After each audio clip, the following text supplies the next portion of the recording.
8 months earlier, my father dropped a wine glass because he saw one street name on the folder in my hand: Hawthorne Street. That was all it took. His fingers opened, the glass hit the hardwood beside his chair, and red wine spread across my parents' dining room rug while everyone stared at him. My mother, Laura, did not look at the broken glass. She looked at me. More specifically, she looked at the folder I had just placed on the table. "Where did you get that?" she asked. My younger sister, Courtney, glanced from mom to dad, clearly trying to understand why 2 pieces of paper and an old manila folder had suddenly turned dinner into a crime scene. I already knew by then that my parents had lied to me about Hawthorne.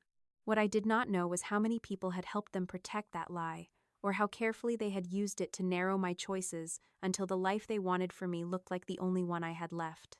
Before I tell you what happened at that table, I need to take you back 3 days, because that was when one question from my grandmother changed everything I thought I knew about my family. I hope you're doing well wherever you're listening from, and stay with me, because every answer I found opened another door I hadn't known was locked.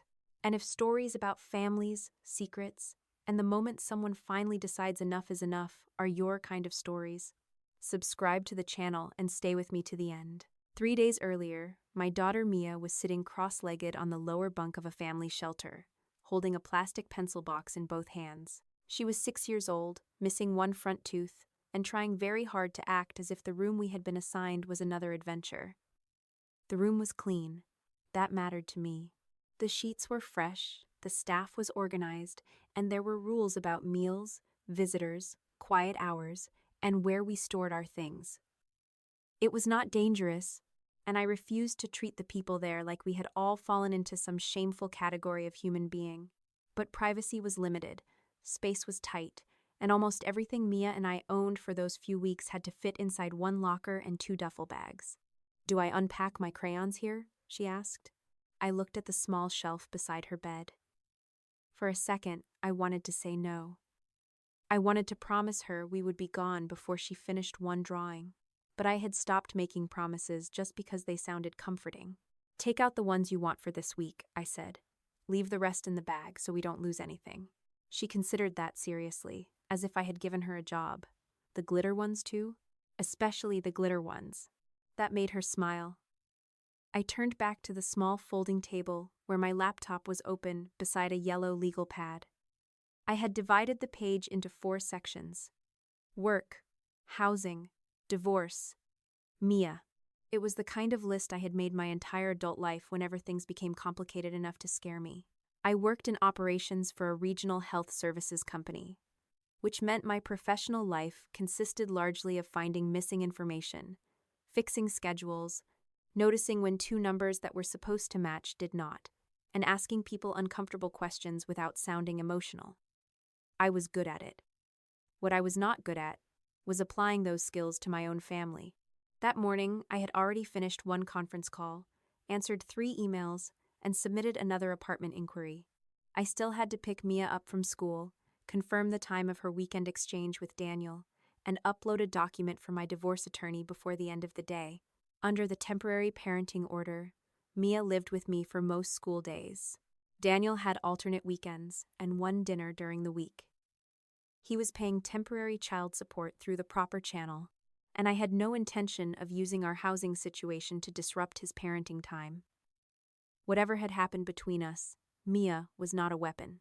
I had spent too long watching adults call control love to make that mistake with my own daughter. The shelter was supposed to be temporary. So had the motel before it. So had the extended stay place before that.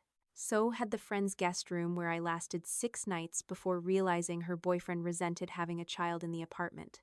Since leaving Daniel the previous May, I had become very familiar with the phrase temporary solution. I had a steady income. I was not unemployed. I was not incapable of paying rent. What I did not have anymore was the cushion that made housing transitions easy. Divorce fees, childcare, motel rates, storage, moving costs, deposits, and ordinary life had eaten through my savings faster than I had expected. 1 apartment had fallen through at the beginning of January, and I did not have enough liquid cash to keep paying an extended stay rate while also building another deposit. I had options, technically. Daniel had made sure I knew that. I could go back.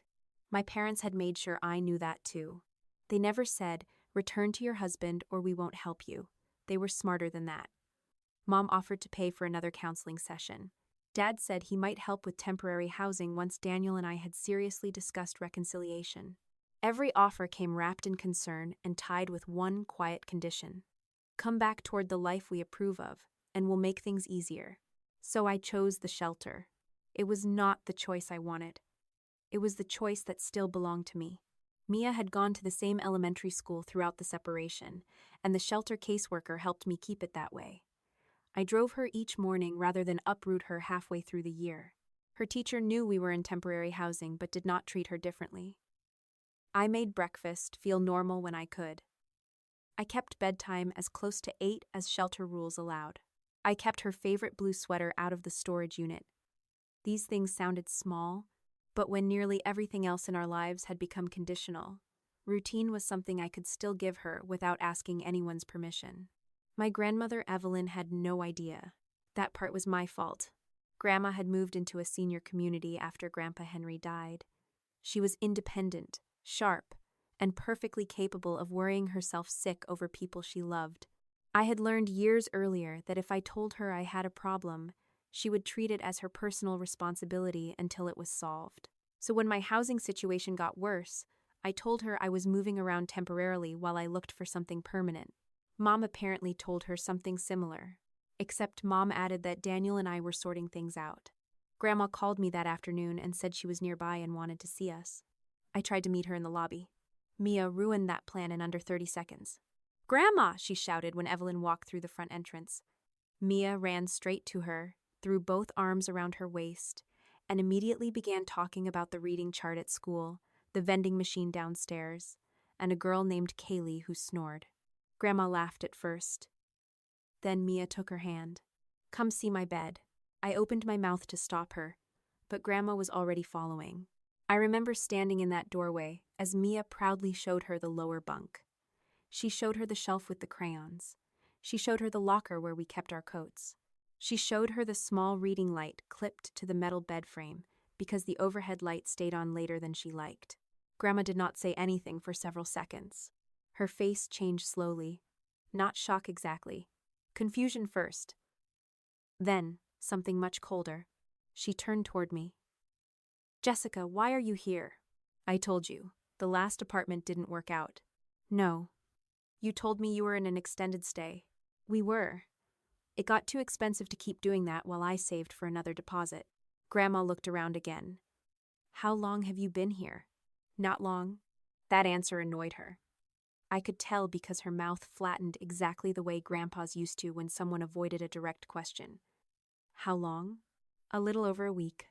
Mia was organizing crayons by color and not listening anymore. Grandma lowered her voice. "And Laura knows?" "Yes." "Thomas?" "Yes." She stared at me. "Daniel?" "He knows we're in temporary family housing. Mia still goes to him on schedule." Grandma sat down carefully on the edge of the upper bunk's lower frame, as if her knees had stopped cooperating. "Why didn't you call me?" "Because you would have worried." "I am worried." "I know. You have a job." "I know. You are not irresponsible." "I know. Then why are you living here?" That question irritated me more than it should have. Probably because I had been asking myself the same thing every morning. Because sometimes having an income doesn't mean you have $10,000 sitting around for lawyers, deposits, moving expenses, and temporary housing all at once. Because I wasn't going back to Daniel. Because Dad said he'd help once, I stopped turning the separation into what he called a permanent decision. Because Mom thinks being uncomfortable will make me rethink the divorce. Is that enough? Grandma went completely still. Then she looked at Mia's shelter bed again. When she spoke, her voice was barely above a whisper. "Sweetheart, why aren't you in your house?" For one stupid second, I thought she meant Daniel's house. "I just told you. I'm not going back there." Grandma shook her head. "Not Daniel's house." Something in her expression made my stomach tighten. "Then whose?" "Hawthorne Street." I stared at her. Hawthorne Street was my grandfather's old house. A modest 2-story place with gray siding, a narrow porch, and a maple tree that dropped helicopter seeds all over the driveway every spring. Grandpa had lived there for years before moving in with Grandma. Courtney and I had spent half our childhood there. After he died, Dad told me the house was still tied up with trust paperwork. Later, Mom said there was nothing I needed to concern myself with. Eventually, I stopped asking. What about Hawthorne? Grandma's eyes stayed on mine. Your grandfather left that house for you. The room seemed to shrink. I heard Mia snap the lid onto her pencil box. Somewhere down the hall, a child laughed. A staff member's radio crackled near the office. Everything around me kept moving normally, while my brain refused to move at all. No, I said. Grandma frowned. What do you mean, no? Dad said Grandpa didn't leave me any real estate. Thomas said that? For years. Her face lost what little color it had. Jessica, Hawthorne, was in Henry's trust. Being in the trust isn't the same as being mine. I know that. Then what exactly are you saying? Grandma looked offended, which actually reassured me. It meant she was still herself. I'm saying Henry intended Hawthorne to go to you. Your father became successor trustee after Henry died. I thought it had been handled. I sat beside Mia on the bed because I suddenly did not trust my legs. Mia looked at both of us. Are we in trouble? No, baby. I reached over and squeezed her knee. Grandma and I are talking about grown-up paperwork. Is it boring? Extremely. She accepted that and returned to her crayons. Grandma leaned closer. I have copies. That got my attention. Copies of what? Some trust papers. Property information. Things Henry gave me because he said I should keep my own file. Where? At my apartment. Do they actually say Hawthorne was supposed to come to me? I believe so. Believe? Grandma gave me a look. I'm 78 years old, Jessica. I'm allowed to verify before I swear under oath. Despite everything, I almost smiled. Good, then let's verify. We drove to her apartment after I picked up the rest of Mia's things for the evening. Grandma kept a metal file box in the bottom of a closet, beneath old tax folders and medical insurance statements. She pulled out a thick manila folder with my grandfather's handwriting on the tab. Hawthorne. That word had already begun to feel dangerous. Inside were copies of an old asset schedule, property information, several transmittal pages, and references to Thomas becoming successor trustee after Grandpa's death. It was not a secret will. It was not a deed with my name suddenly printed across the top. If anything, the paperwork looked painfully ordinary. That made it worse. I sat at Grandma's kitchen table and read every page twice.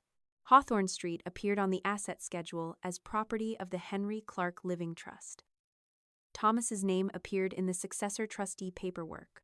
There was also an old index entry mentioning a separate personal instruction letter Henry had written for Thomas, with a duplicate retained by Evelyn. Where's the letter? I asked.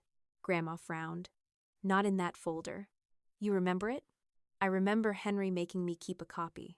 Where? She looked toward the closet. Probably in one of the personal boxes. I haven't gone through all of those since we moved. I wrote that down instead of letting myself turn it into a conclusion. This folder doesn't prove Dad did anything wrong. No. It doesn't even prove the house should have been transferred already. No. It proves the house exists in the trust. And Dad was trustee. Yes. And you thought I had received it. Yes. Grandma looked more upset every time she answered. She reached into the side pocket of the folder and pulled out a small brass key with a faded paper tag looped through the ring. Hawthorne. I took it from her. I remembered that key. Grandpa used to keep it on a hook by the back door. He had once let me unlock the house when I was 10 and told me I turned keys too hard, like I was trying to win an argument with the lock. Henry gave me the spare, Grandma said. I kept forgetting I had it. Does it still work? I don't know. I closed my fingers around the brass. It felt cold. Grandma reached for her phone. I'm calling your father. I caught her wrist before she could unlock the screen. No. She stared at me. Jessica, if Dad told me there was nothing, I want to know what the paperwork says before he knows I'm looking. He's your father. Exactly. Grandma sat back. I knew how that sounded. Suspicious. Cold, maybe. But shock had already started burning off, and underneath it was the part of me I trusted most. The part that checked dates. The part that asked who signed what. The part that did not confuse confidence with proof. I took photographs of every page in the folder. Every page. Front and back, when there was writing on both sides. I photographed the index reference to the separate letter. I photographed the brass key beside the Hawthorne tab. Then I sent the images to a secure folder in my personal cloud account and emailed copies to myself. Only after that did I call the number printed on one of the old transmittal pages. The woman who answered gave me the name of Henry's former estate planning firm. My grandfather was Henry Clark, I said. I'm trying to verify historical trust documents connected to his estate planning. She asked for my full name and date of birth, then told me she could not discuss beneficiary information until the firm verified my identity and confirmed what records I was entitled to receive. That answer calmed me more than instant cooperation would have. Good, I said. What do you need from me? She explained the verification process and said someone from the firm would contact me about authorized copies. She also made one thing very clear. If I believed there was an active dispute with a trustee, their office could not automatically become my advocate just because they had prepared my grandfather's documents. I would need independent counsel. I wrote that down too. After I hung up, Grandma watched me across the kitchen table. You really are your grandfather's granddaughter. No, Grandpa would have called Dad already. True. I opened my laptop. There was one thing I did not need a law firm to check. The county property portal was public. I entered the address slowly. Hawthorne Street appeared on the screen. Same parcel, same house, same trust name. Henry Clark Living Trust. I refreshed the page once because I wanted it to change. It did not. Grandma stood behind my chair with one hand resting on my shoulder. Neither of us spoke. For more than 2 years, every time I had asked whether Grandpa had left anything I needed to deal with, I had been told some version of no. Nothing in your name. Nothing you need to worry about. Nothing coming directly to you. And yet there it was. A real address. A real parcelle. A real trust. I looked down at the brass key in my palm, and then back at the county record glowing on the screen. Grandma could have been wrong about a memory. The county record wasn't. By 9 the next morning, the county property page was still open on my laptop, as if leaving it there overnight might somehow force it to explain itself. It did not. Hawthorne Street remained exactly where it had been the night before, owned by the Henry Clark Living Trust, while my father remained the successor trustee and I remained a 39-year-old woman packing my daughter's school clothes into a shelter locker. The contradiction bothered me, but I refused to turn it into an accusation until I knew what the trust actually said. The former estate planning firm called shortly after I dropped Mia at school. I completed the identity verification they required, signed the request for the portions of the historical file I was entitled to receive, and made it clear that I was not asking them to take sides in a dispute. The woman handling the request was careful with every word, which I appreciated. She told me their office had prepared Grandpa Henry's living trust and later transmitted the successor trustee documents after his death in May of 2023, but because the firm had historical connections to the administration, they would not represent me against my father if a conflict existed. That's fine, I said. Right now I just want to know what the documents say. She sent me a secure link later that morning. I waited until I had closed my work messages before opening it, because I knew myself well enough to understand that once I started reading, I would not be able to pretend I was doing anything else. The packet contained the trust extract dealing with Hawthorne, the asset schedule showing the house inside the trust, the successor trustee transmittal, and an acknowledgement signed by my father confirming that he had received the relevant documents after Grandpa died. I read the section about Hawthorne 3 times. The first time, I was too angry to trust my comprehension. The second time, I was looking for a sentence that said I had misunderstood. The third time, I stopped hoping. Grandpa had directed that after the ordinary administration of the trust, Hawthorne was to be distributed for my benefit. The language was not dramatic. There was no sentimental paragraph about his beloved granddaughter, no final curse on anyone who interfered, no cinematic flourish.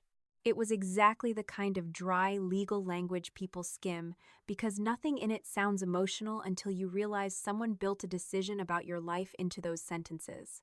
There was also nothing in the packet showing that I had refused the house. No disclaimer, no signed release, no letter from me saying I did not want it, no document transferring my interest somewhere else. Dad's acknowledgement sat near the back of the packet with his signature and date beneath a paragraph confirming receipt of the trustee information. He had not inherited the right to decide whether I deserved Hawthorne. He had inherited the responsibility to carry out the trust. I still stopped myself from jumping to the conclusion I wanted. Grandpa had been dead for more than 2.5 years. Trusts could take time. Taxes could take time. Property valuations, insurance questions, title work, maintenance, final expenses, all of it could take time. I understood enough about systems to know that a delay was not automatically proof of wrongdoing, so I did something my parents would later describe as lawyering up. Even though what I actually did was pay for a limited consultation with an independent trusts and estates attorney. I found her through a referral from another lawyer at the firm handling my divorce.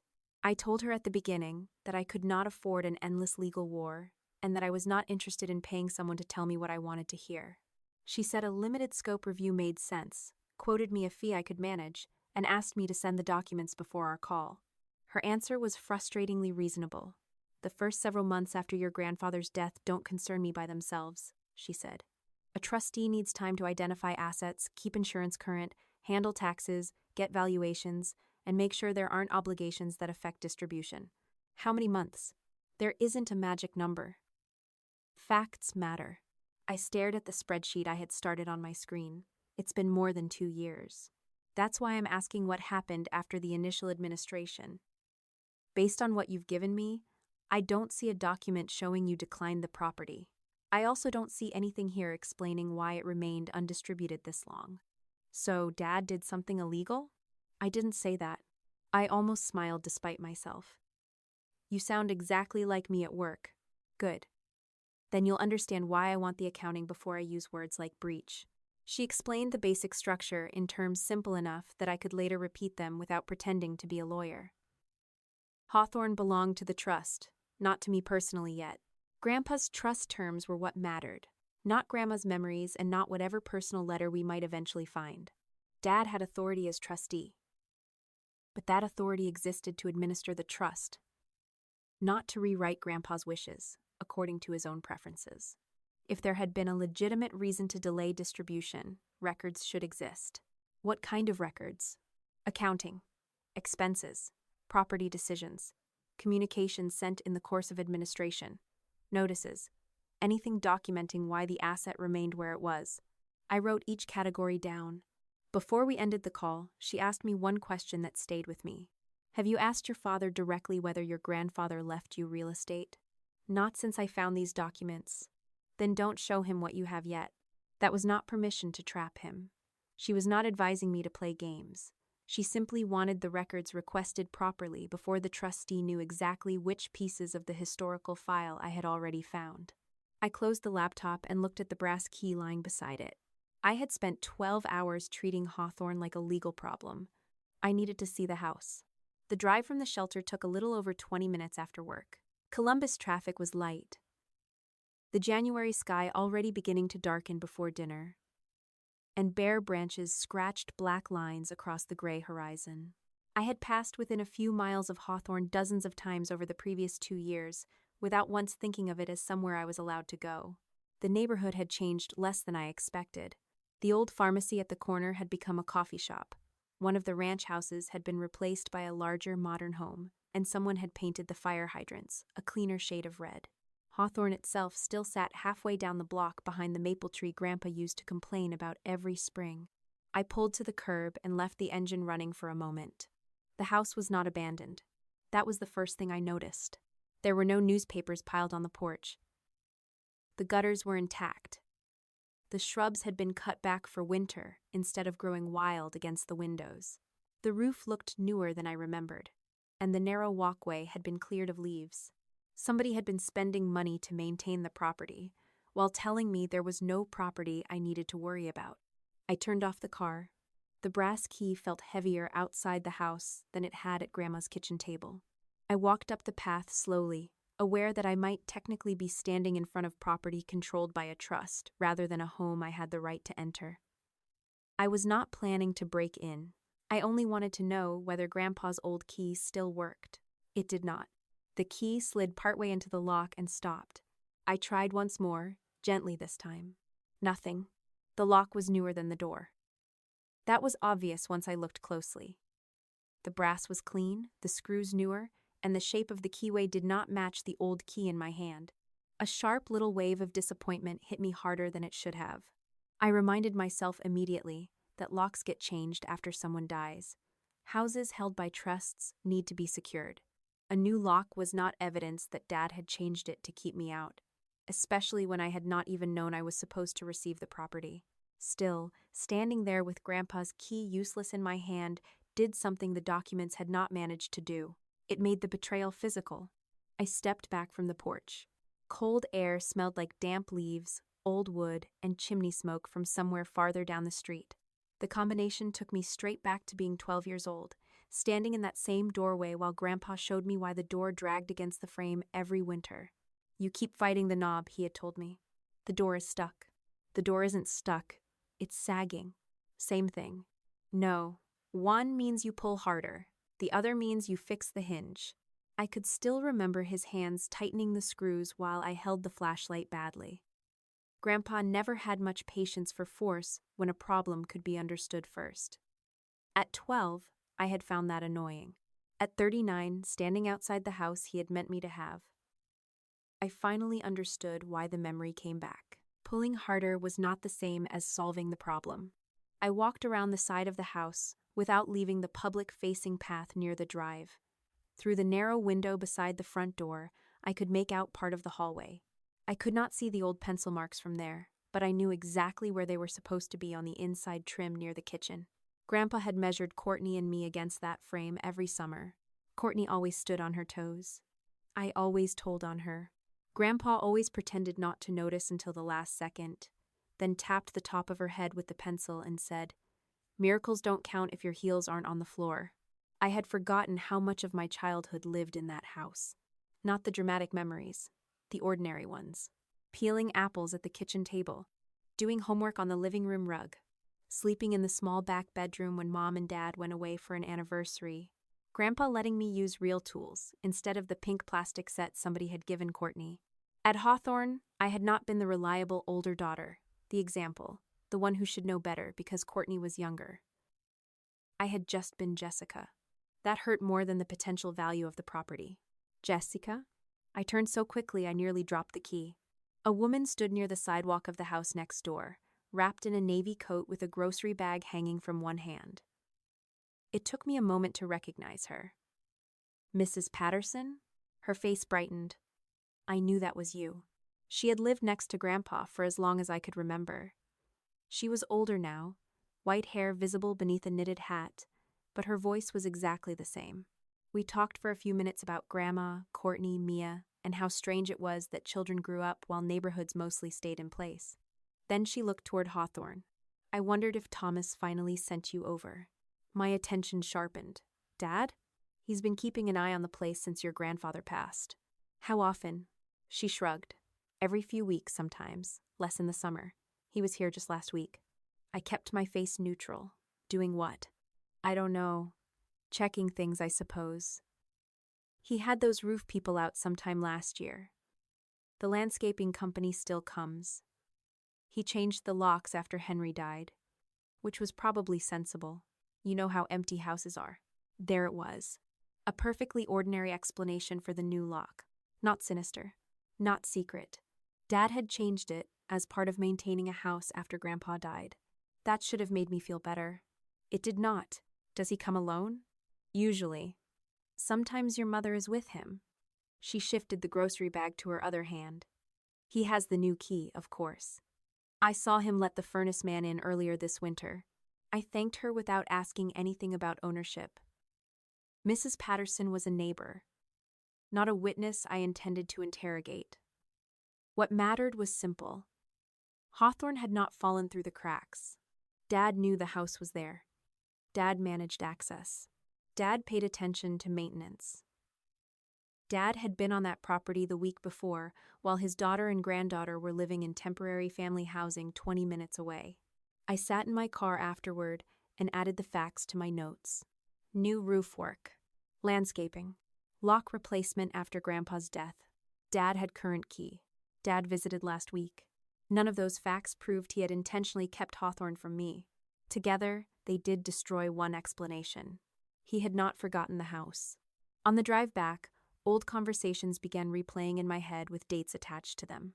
After Grandpa died in May of 2023, I had asked Dad whether there were papers I needed to sign. I remembered standing in my parents' kitchen while he stacked envelopes from the estate on the counter. "Nothing is being put in your name right now," he had said. I heard the sentence differently now.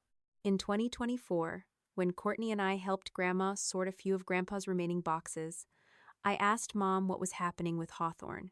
She waved one hand and said, "It still belongs to the trust. There's nothing you need to worry about." Also, technically true. Then, early the following year, Dad and I had been talking about property taxes after a news story came on television.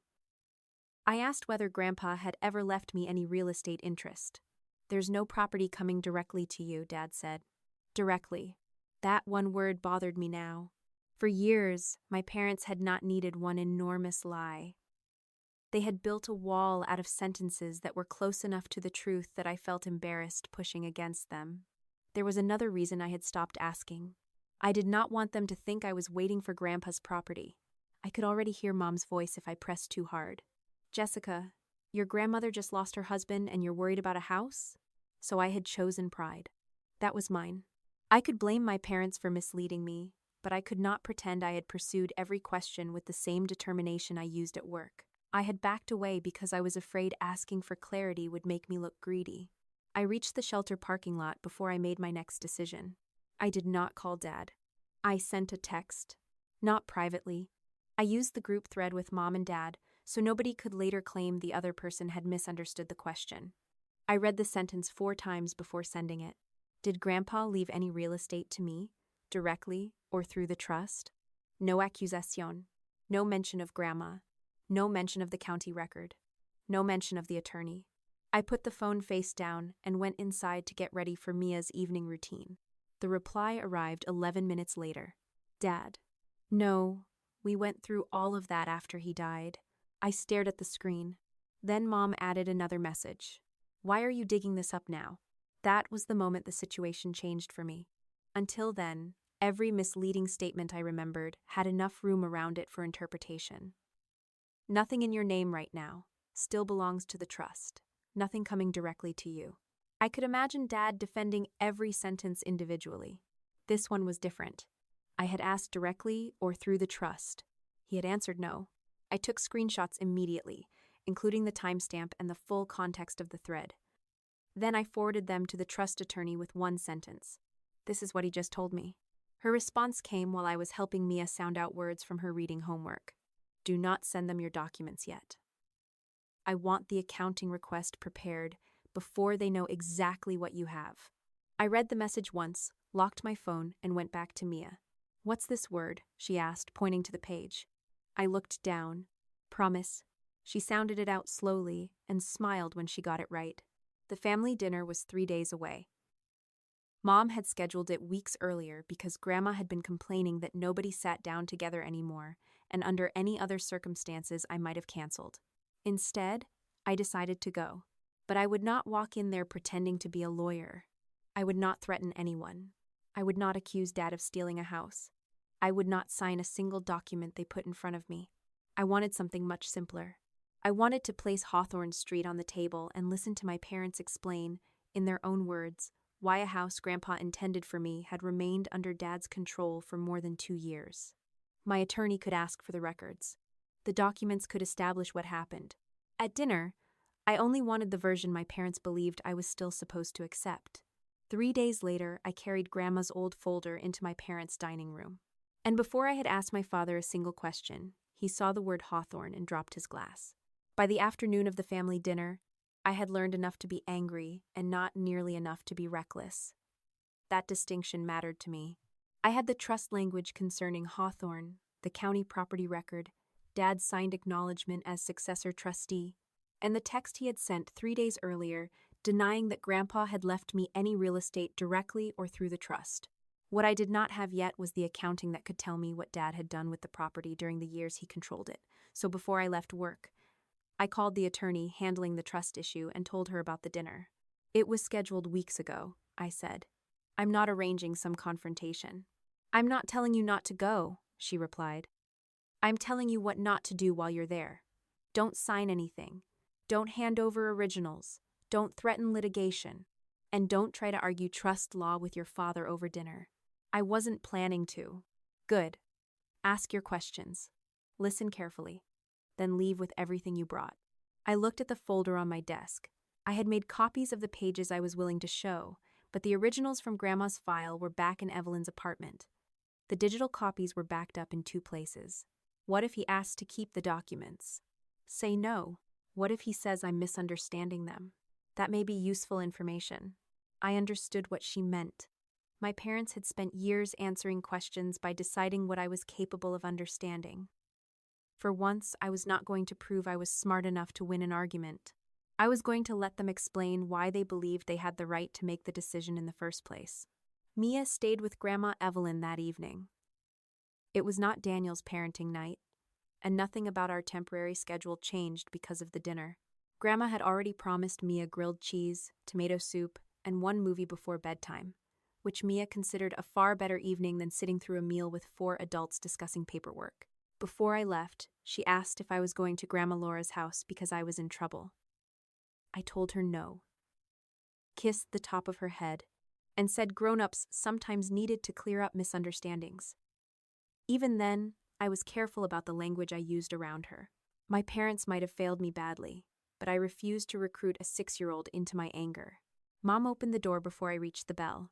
She wore the same expression she had used throughout my separation from Daniel, a carefully measured combination of concern and disapproval that allowed her to criticize me while believing she was being compassionate.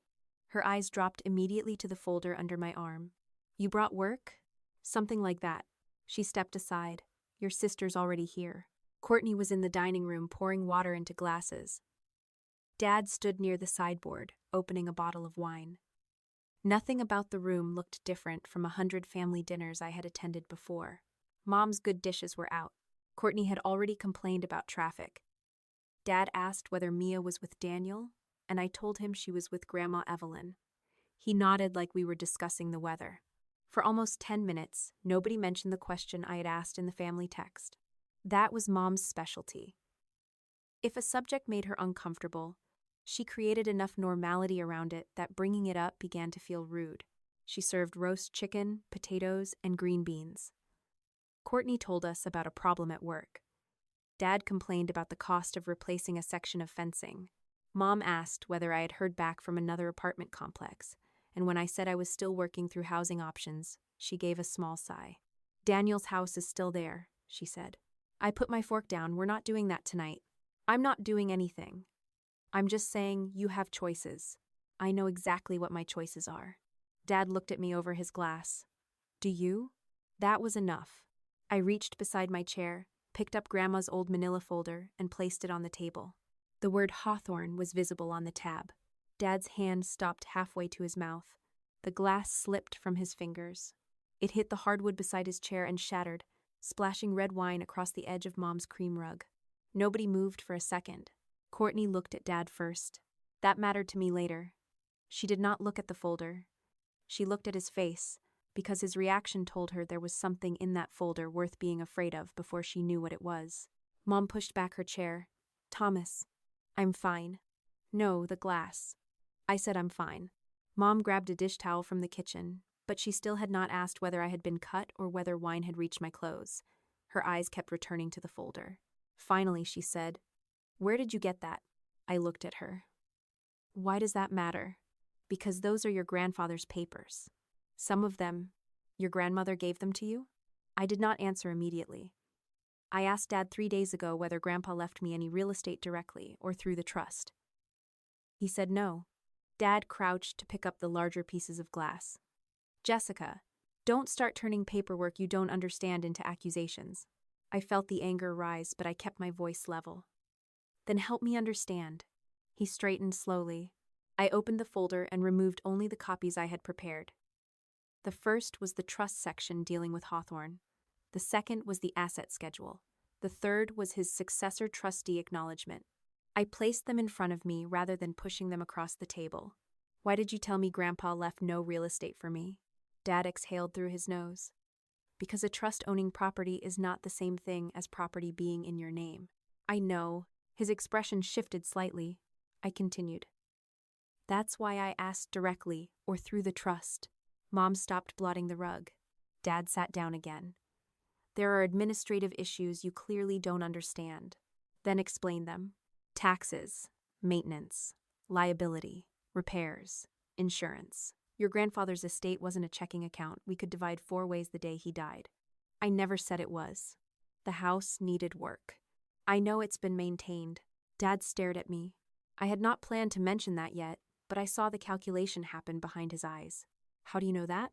I drove past. Mom's head snapped toward me. You went to Hawthorne? Yes. Why would you do that without talking to us? The question was so revealing that I almost missed it. Why would I need your permission to drive down a public street? That's not what I said. It sounded close. Dad held up one hand. Enough. You're mixing 2 different issues. Hawthorne remained in the trust because that was the responsible way to manage it while everything was being settled. For more than 2 years? These things take time. Then why didn't you say that when I asked you 3 days ago? He did not answer. I tapped the printed screenshot of our text thread. I asked if Grandpa left me real estate directly or through the trust. You said no. That's not an explanation about timing. That's an answer. Courtney looked at Dad. Is the house supposed to be hers? Dad turned toward her. It's more complicated than that. How? Courtney, stay out of it. That irritated her. You can't tell me to stay out of it when we're all sitting here and you just dropped a wine glass because Jessica brought up Grandpa's house. Mom stepped in. Nobody is hiding a house. Thomas has been handling a complicated trust responsibly since his father died. I looked at Mom. Did you know Hawthorne was intended for me? Her eyes narrowed. Intended is a very broad word. Another almost truth. Did you know Grandpa's trust directed that Hawthorne be distributed for my benefit? Dad leaned forward. Who have you been talking to? I ignored the question. Why hasn't it been distributed?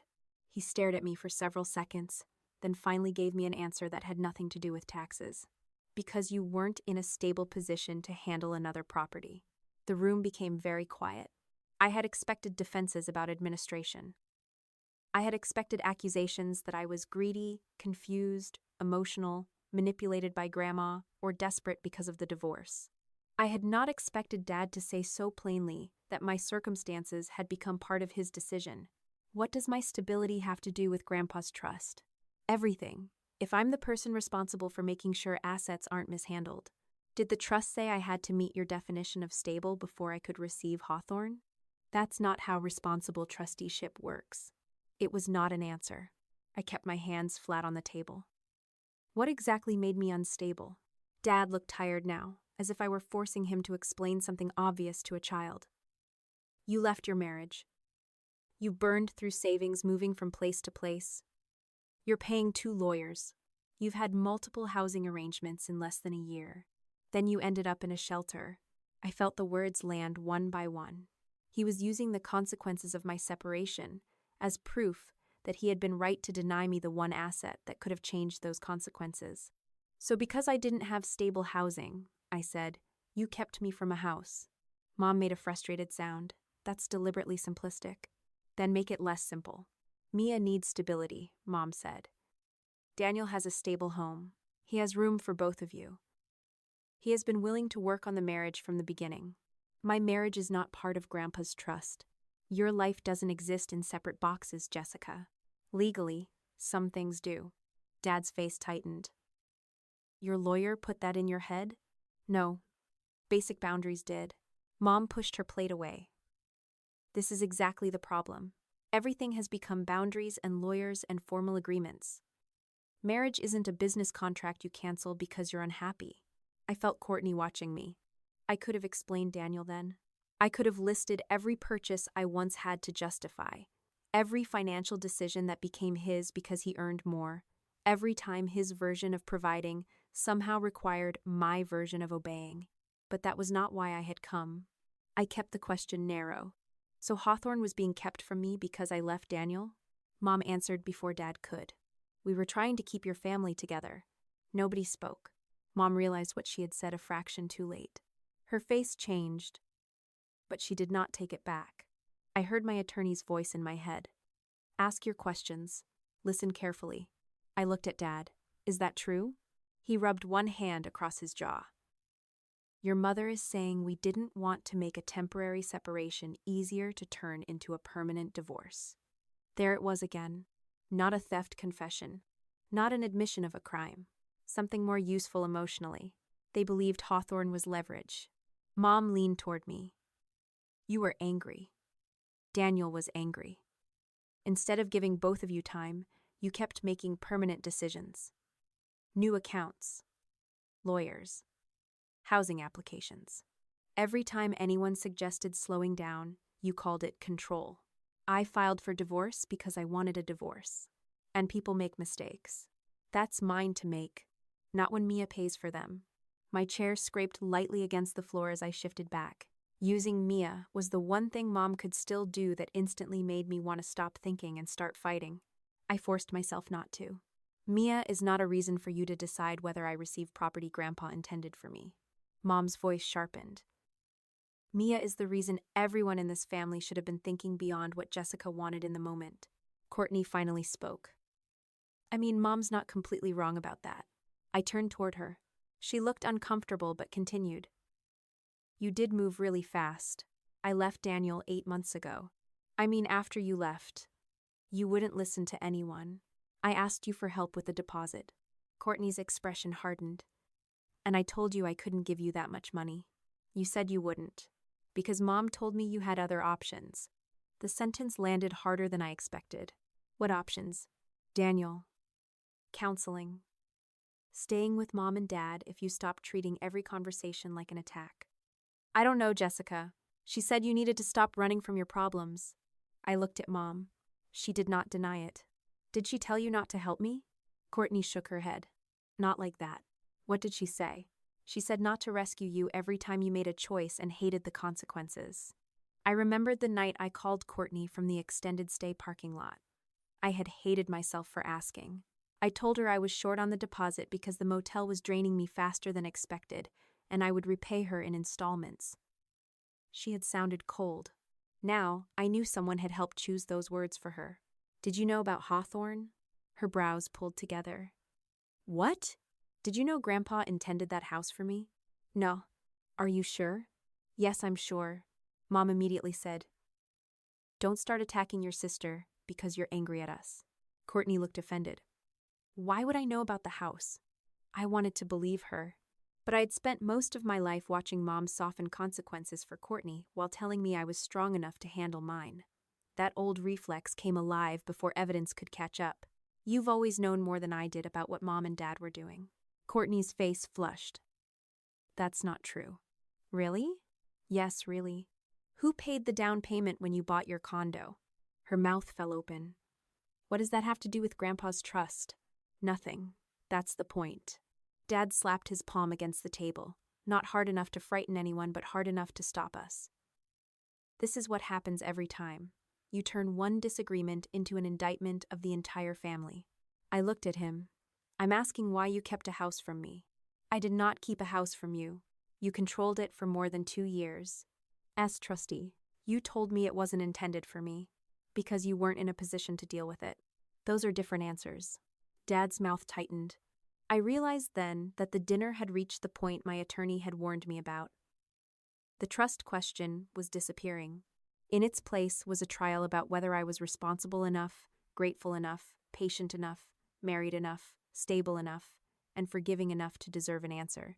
Dad stood and started pacing beside the table. If you bring lawyers into this family over Hawthorne, there is no taking it back. Your grandfather is dead. Your mother is already upset. Evelyn doesn't need this stress. Courtney doesn't need to be dragged into it. Mia certainly doesn't. The lawyer is already involved. Mom stared at me. You've retained another attorney? I paid for advice about a trust in which I may be a beneficiary. Dad gave a short, humorless laugh. Unbelievable. No. What's unbelievable is that I had to hire someone to find out whether my own father was telling me the truth. You're going to tear this family apart over a house. I stood. My hands were shaking now, but I was done pretending anger made a person irrational. Anger was information.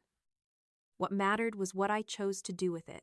The trust question can be answered without deciding whether you approve of my marriage. Dad stared at me. Mom folded her arms. You're leaving? Yes. Of course you are, she said. That's what you do now. I gathered every copy I had placed on the table and returned it to the folder. I checked beneath my chair and beside my plate, even though I knew nothing had fallen. I was not leaving one page behind. Courtney watched me. Her anger had faded into something harder to read. Jessica. I looked at her. I really didn't know about Hawthorne. I wanted to answer fairly. I did not. Then maybe you should start asking Mom what else she decided you didn't need to know. I regretted the line before I reached the front door. Not because it was necessarily false, but because I had said it to hurt her. That was one of the mistakes I understood better later. Finding proof that my parents had manipulated me did not automatically prove every suspicion I had ever carried about Courtney.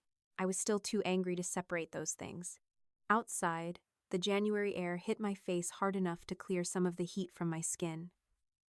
I got into my car, locked the doors, and placed the folder on the passenger seat. Only then did I allow myself to breathe normally. Mom had known. Dad had made my stability part of his decision. Courtney had been told not to rescue me, and none of them seemed to understand the central problem. They still believed the argument was about whether leaving Daniel had been wise. I started the engine. My phone vibrated inside my coat pocket. Daniel. I looked at the name and let it ring. I had no interest in moving directly from one argument about my marriage into another. The call stopped. A few seconds later, the voicemail notification appeared. I almost ignored it until morning, but something in me had become allergic to unanswered questions. I put the phone on speaker while the car was still parked. Daniel's voice filled the dark interior. Jessica, your dad called. I don't know what you're trying to do tonight, but turning everyone against each other isn't going to solve anything. Hawthorne isn't going to fix what you're running from. Call me when you're ready to have an adult conversation. The message ended. I did not move. The heater blew warm air against my hands, while my fingers slowly tightened around the steering wheel. I had never told Daniel about Hawthorne.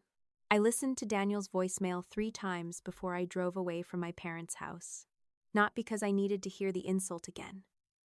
That part was familiar. Hawthorne isn't going to fix what you're running from. The sentence that mattered was Hawthorne. I had not told Daniel about the house. Grandma had learned where Mia and I were staying only 3 days earlier. The trust attorney knew because I had hired her. My parents knew because they had always known. Courtney had learned at dinner. There was no innocent path from my investigation to Daniel unless someone had carried the information to him. Dad had called him. Daniel had said so himself. I saved the voicemail instead of answering. Then I exported a copy to the same secure folder where I kept the trust documents and the screenshots from our family group text. I had spent most of that evening listening to people tell me I was emotional, unstable, impulsive, and determined to turn disagreement into war. Saving the voicemail was the opposite of all those things. I did not call Daniel back from the car. I did not drive to his house. I did not send Dad an angry text asking why he had run straight to my husband after dinner. I recorded the date, time, and wording in my notes and went to pick up Mia. Grandma opened her apartment door wearing slippers and an old cardigan, and one look at my face was enough for her to stop smiling. Mia was asleep on the couch under a knitted blanket, one hand still curled around a stuffed rabbit. The movie credits rolled silently on the television. Bad? Grandma asked. Worse than paperwork. She led me into the kitchen while I told her the part she needed to know. Dad admitted he had considered my stability when deciding whether to distribute Hawthorne. Mom said they had been trying to keep my family together. Courtney said Mom had discouraged her from helping with my deposit. Then I played Daniel's voicemail. Grandma sat absolutely still until it ended. Thomas called him. Daniel said he did. That doesn't mean your father told him about the house before tonight. I know. That was exactly why I had come to Grandma instead of building conclusions in my head. She rubbed one hand over the table. Henry would have hated this. Grandma, please don't tell me what Grandpa would have done. Not yet. Her eyes lifted to mine. I need facts. She nodded slowly. You're right. That small moment mattered to me more than I understood at the time. Grandma was furious. She loved me. She had every emotional reason to tell me my father had betrayed Grandpa's wishes and that Daniel had joined him. Instead, when I asked her not to turn anger into certainty, she stopped. That was help without control. I slept badly. By 7 the next morning, I was already at the shelter's small common table with coffee, my laptop, and the voicemail transcript. I sent the recording to my trust attorney with a short explanation. She called me between my first work meeting and the drive to Mia's school. "Do you know when Daniel first learned about Hawthorne?" she asked. "No." "Do you know what Thomas told him?" "No." "Then don't write down that they conspired." I didn't. Good. I wrote that Dad called Daniel immediately after the dinner, and Daniel knew the name Hawthorne. That's what you know. I leaned back in the driver's seat. How much does that matter legally? By itself? Maybe not much. Your divorce and the trust are separate matters. I care about it because your parents told you they withheld the house partly because of your marriage. If your father was discussing the trust asset with your husband while withholding information from you, I want to understand why. What do I do? For now, nothing different. The accounting demand goes out today. She had prepared a formal written request for trust information and accounting. It asked for records showing the status of Hawthorne, expenses paid from trust funds, notices to beneficiaries, trustee compensation, and documentation, explaining why distribution had not occurred. It did not accuse Dad of theft. It did not demand that a judge remove him by Friday. It asked him to account for what he had controlled. That mattered because I needed the story to become narrower, not louder. After we hung up, I called my divorce attorney. I had resisted bringing Hawthorne into the divorce issue because Grandpa's trust and my marriage were not the same case. I still believed that, but Daniel's voicemail meant there was now a factual overlap I could not ignore. My divorce attorney listened without interrupting. "Did Daniel ever mention this property before last night?" she asked. "Never." "Did you know it existed as a potential distribution when you filed?" "No." "Has Thomas ever communicated with Daniel about reconciliation?" "I know they've spoken. Dad likes Daniel." "That's not what I asked." I thought carefully. Dad has told me Daniel deserves another chance. Daniel has said my parents agree with him. I assumed that meant normal conversations. "Do you have messages?" "Some." "Send me what you have. Don't go digging through devices you don't own. Don't access Daniel's accounts. And don't try to bait him into saying something. Just preserve your own communications." I wasn't planning a sting operation. Good. Divorce clients become amateur detectives when they're angry. It usually makes my job worse. She reminded me that our temporary parenting order remained in place and that Hawthorne did not change anything about Mia's schedule. If I eventually gained possession of the house, we would address any practical parenting implications through the normal process. For now, she wanted me focused on the immediate issue. "Jessica, separate the questions. Did your father mishandle the trust? That's for trust counsel. Did Daniel use money or housing pressure during the marriage or separation? That's for us. Did the two men talk? That's a fact. Don't make it a legal conclusion until we have evidence. Again, facts." I was beginning to understand that the smartest thing I could do was resist the satisfaction of naming what had happened too soon. Daniel texted before lunch. "We need to talk about last night." I waited until my break. "About Mia?" "No." "Then email me." His reply arrived almost immediately. "This is exactly what I mean. Everything has to be formal with you now." I did not answer that part. If it's about the divorce, email my attorney or me. If it's about Mia, text is fine. He called 5 minutes later. I let it ring once, then answered, because our temporary parenting arrangement still required us to communicate directly about Mia when necessary. "What happened?" I asked. "You know what happened. Is Mia okay?" "She's not with me." "Then if this isn't about Mia, email me." "Jessica, stop. Your father called me because you went into that dinner waving trust documents around like you were preparing a lawsuit. I didn't waive anything. You know what I mean." "No, I know what you just said. Dad called you after dinner." There was a pause. "Yes. What did he tell you?" "That you're convinced Henry left you the house." "Did you already know Hawthorne was connected to me before last night?" Another pause. Longer this time. Daniel had always underestimated silence. He mistook it for weakness and rushed to fill it. I knew there had been discussions about the property. My stomach tightened, but my voice stayed even. When? Jessica, don't do this. When did you first know? I don't remember an exact date. Before I left you? I knew your grandfather had property. Everyone did. That's not what I asked. He exhaled sharply.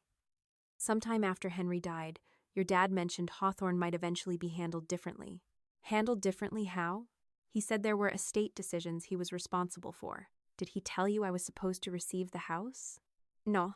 The answer came too quickly. Did he tell you the house could be available to me? He told me not to make assumptions because it was still in the trust. That was closer. I stood and walked toward the empty end of the parking lot outside my office. When did Hawthorne come up after I left? Daniel went quiet again. That was the question he had not expected. I don't know. You knew enough last night to tell me Hawthorne wouldn't fix what I was running from. Because your dad said you're acting like the house solves everything. That's what he said last night. I'm asking about before. Why does this matter? Because my parents told me they kept Hawthorne from me partly to keep our marriage together. Daniel's voice changed. Not softer. More defensive. They were worried about you. I didn't ask whether they were worried. Your father thought giving you a free house in the middle of a separation would make it easier for you to turn a temporary crisis into something permanent. There it was. I stopped walking. Giving me a free house? You know what I mean. No, I don't. Jessica. Grandpa's trust directed the house for my benefit. Dad wasn't offering me charity. I don't know the legal wording, but you knew Dad was withholding it because I left. I knew he didn't think it was the right time. I closed my eyes. The sentence was so ordinary. Not we planned to trap you. Not your parents ordered me to control you. Not some villain confession. He didn't think it was the right time. That was how people justified taking choices away from someone. They changed the vocabulary. Withholding became timing. Pressure became concern. Obedience became stability. Did Dad ask you not to help me financially? I asked. No. Did he ask you not to make the separation easier? Not in those words. What words? Daniel sighed. He said we both needed to stop rewarding impulsive decisions. Your parents and me. My hand went cold around the phone. What did you do because of that conversation? Nothing. Danielle. I didn't do anything illegal. I didn't ask that. Because there is nothing to admit. You left. You wanted separate finances. You wanted lawyers. I wasn't going to keep funding choices I disagreed with beyond what I was required to pay. Temporary child support. The formal household obligations. Nothing beyond that. I thought about the weeks after I left. Daniel had not violated the temporary order. He had not refused Mia food or school expenses. What he had done was make certain that every financial comfort outside the formal minimum pointed back toward reconciliation. Counseling. Come home. Use the house. Stop paying motel rates. Stop paying separate utilities.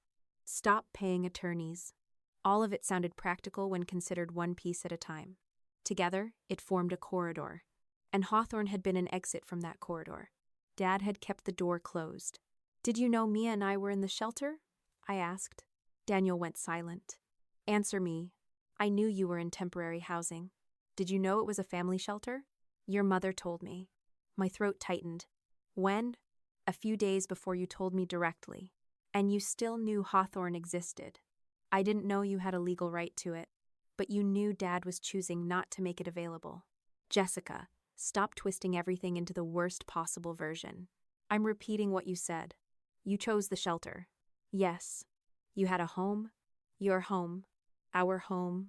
The home I left. He raised his voice. Because you refused to distinguish between being controlled and being married. I stopped. There were conversations in my marriage I could have spent hours arguing about. This was not going to become another one. Thank you, I said.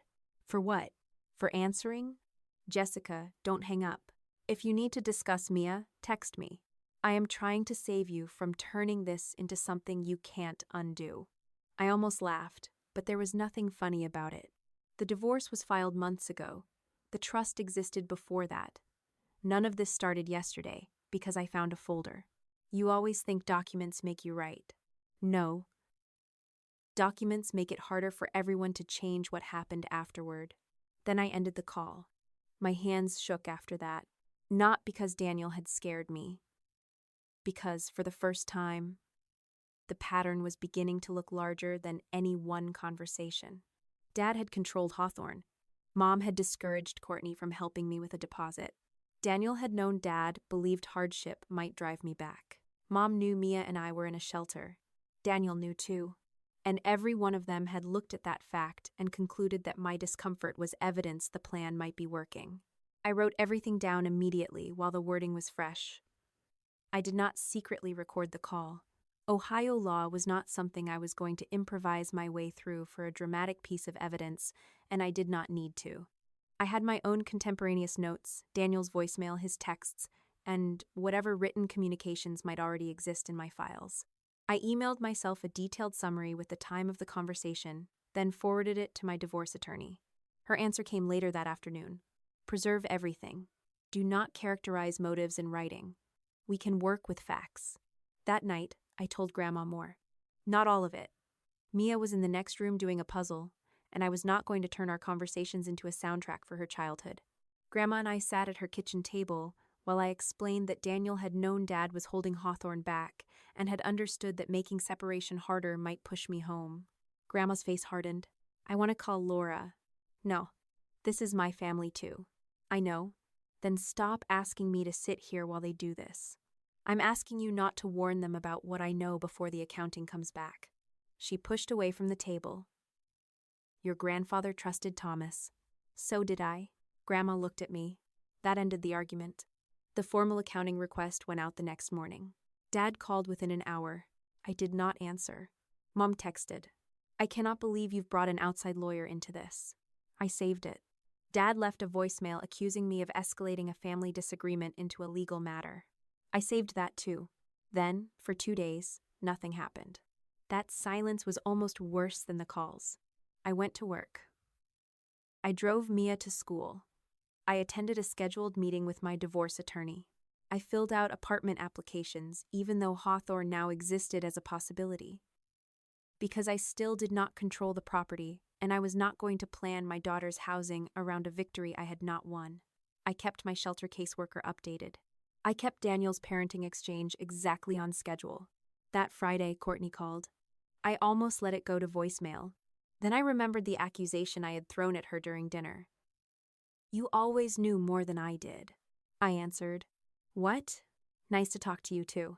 I'm working. So when I. Neither of us spoke for a second. Finally, Courtney said, Mom told me you hired a lawyer to take Grandpa's house from Dad. I closed my eyes. Dad doesn't own Grandpa's house. That's what I said. My eyes opened. What?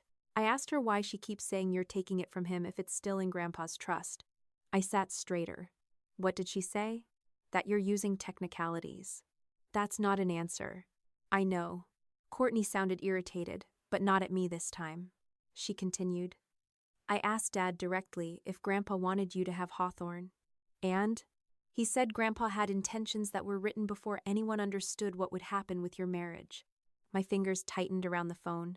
Those were his words? Pretty much. Text them to me while you remember. Courtney went silent. You're collecting things I say now? I'm asking you to write down what you heard so neither of us changes it later. God, you really have turned into a lawyer. No. I've turned into someone who wishes she'd written more things down. Courtney did not respond immediately. Then she said, Did Mom really tell you she wanted you to go back to Daniel? She said they were trying to keep my family together. That's not exactly the same thing. No, it's worse when the house is part of how they were doing it. Courtney sighed. I still think you were unfair to me at dinner. I was.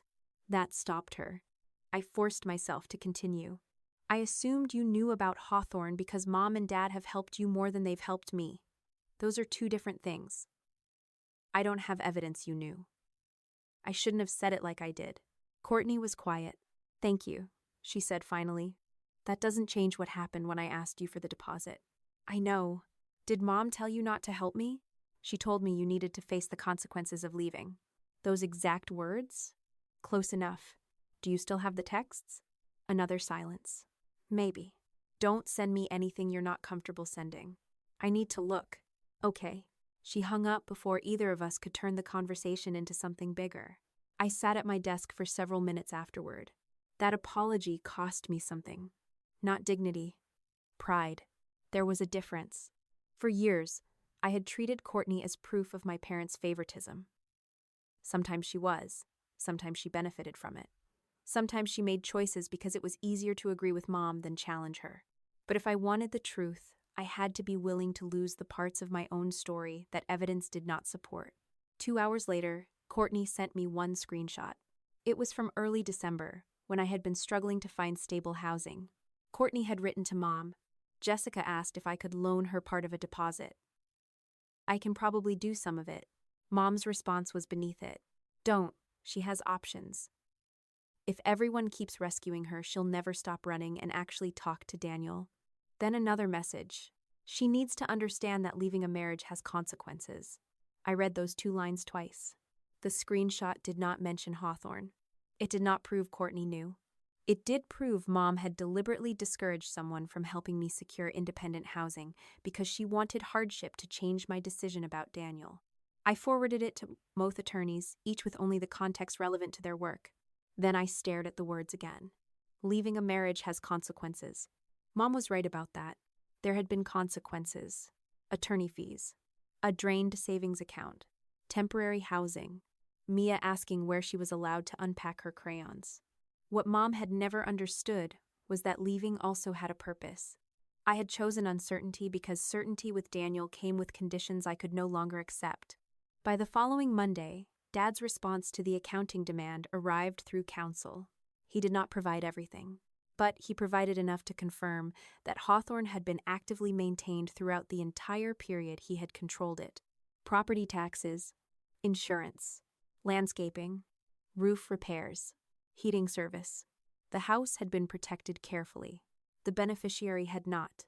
Then I reached the final page included in the first batch. It was only a summary sheet noting that additional trustee records were being assembled. There was a line referencing correspondence about timing of distribution from the year before. My attorney had highlighted it. I called her immediately. What is that? I don't know yet. Can we get it? If it's a non-privileged trust administration record you're entitled to, I'm requesting it.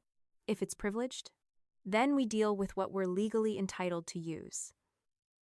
We don't build a case around documents we have no right to. I looked at the line again. Timing of distribution. Not whether Hawthorne would be distributed.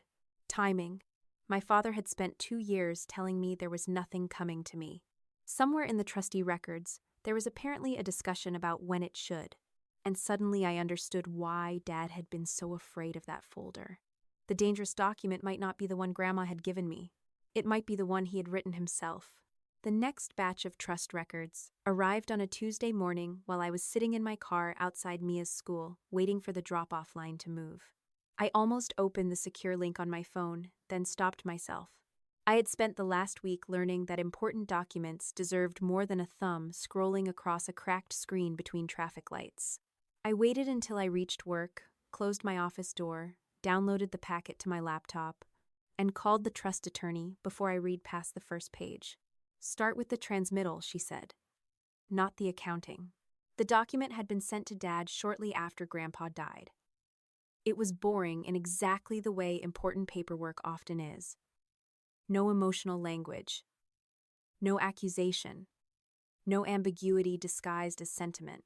The estate planning firm listed Hawthorne as a trust asset, identified me as the beneficiary designated to receive the property after ordinary administration, summarized Dad's record-keeping duties as successor trustee, and referenced the portions of the trust governing distribution. There was no sentence saying Jessica receives Hawthorne if she stays married. No clause saying my father could wait until I became financially stable by his standards. No language giving him the right to decide whether my separation was temporary, sensible, embarrassing, or inconvenient. Near the end was Dad's signed acknowledgement. I enlarged the page until his signature filled half my screen. Thomas Clark. The date was less than 3 weeks after Grandpa's death. He received this? I asked. That's what the acknowledgement shows.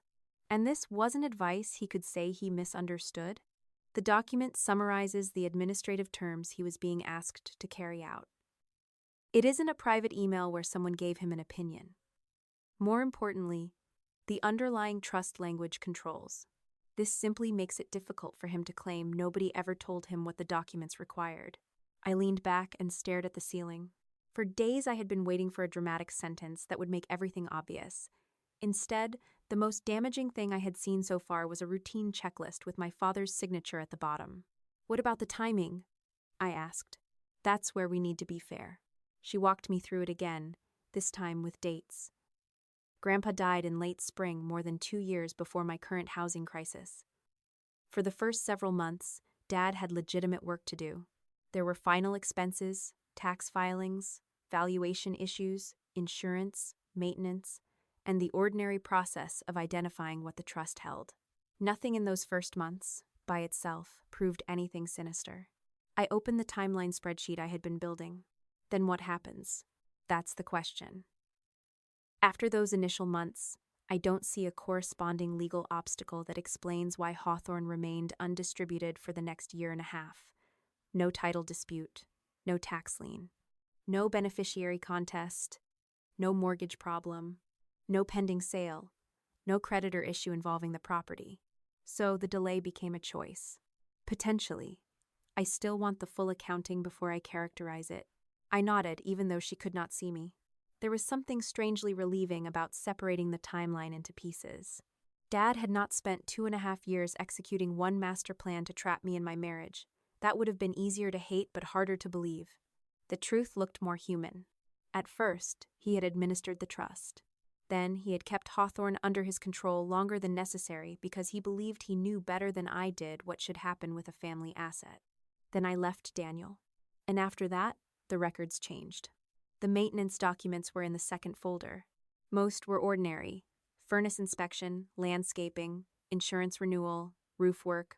A locksmith invoice from shortly after Grandpa died confirmed what Mrs. Patterson had told me. Dad changed the locks as part of securing the empty property.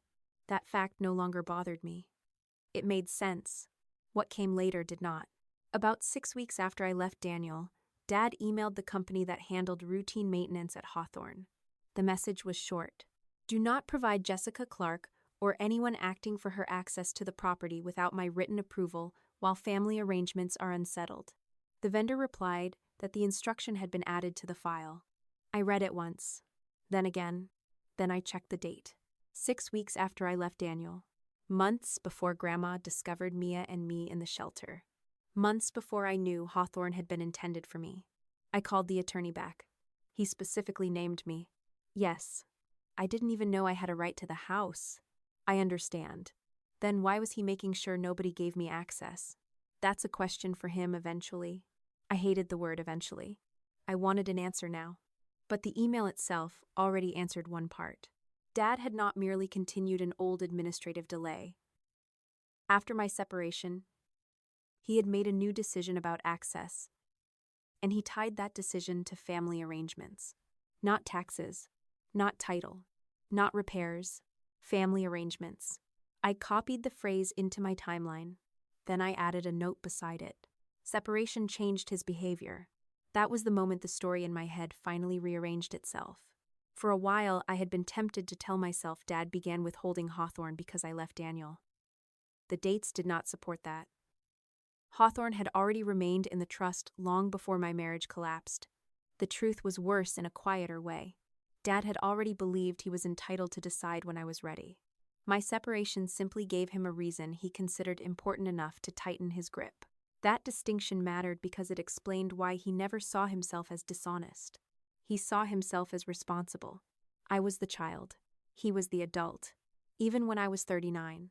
Even when Grandpa's trust said otherwise. Even when the decision affected whether my 6-year-old daughter slept in a house or a shelter. That afternoon, my shelter caseworker asked me to meet with her. I immediately assumed something was wrong. Instead, she closed the door to her office, pulled up my file, and said, "Your placement is fine for now. I just need to review the housing plan because we're coming up on the next assessment. How long do we have? I'm not giving you an eviction date. That's not what this is. but the goal is still permanent housing, so I need to document what you're working toward.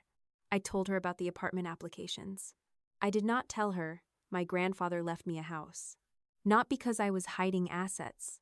I told her there was a potential inherited property tied up in a trust dispute and that I did not have possession, title, or a reliable date when that might change. She wrote that down without treating it like a solution. Keep applying elsewhere, she said. Until you actually control that property, it's not housing. That sentence grounded me. Hawthorne was real. My legal interest was real. But a possibility was not a roof. I went back to the room that evening and found Mia crouched beside her bunk, taping a paper snowflake to the metal frame. Where did you get tape? Miss Carmen. Did Miss Carmen say you could put that there? Yes. Then it's beautiful. Mia tilted her head at the snowflake. When we get a real door, can I decorate it? My chest tightened. What kind of decoration? My name and stars, but not baby stars. What are baby stars? The ones with faces, obviously unacceptable.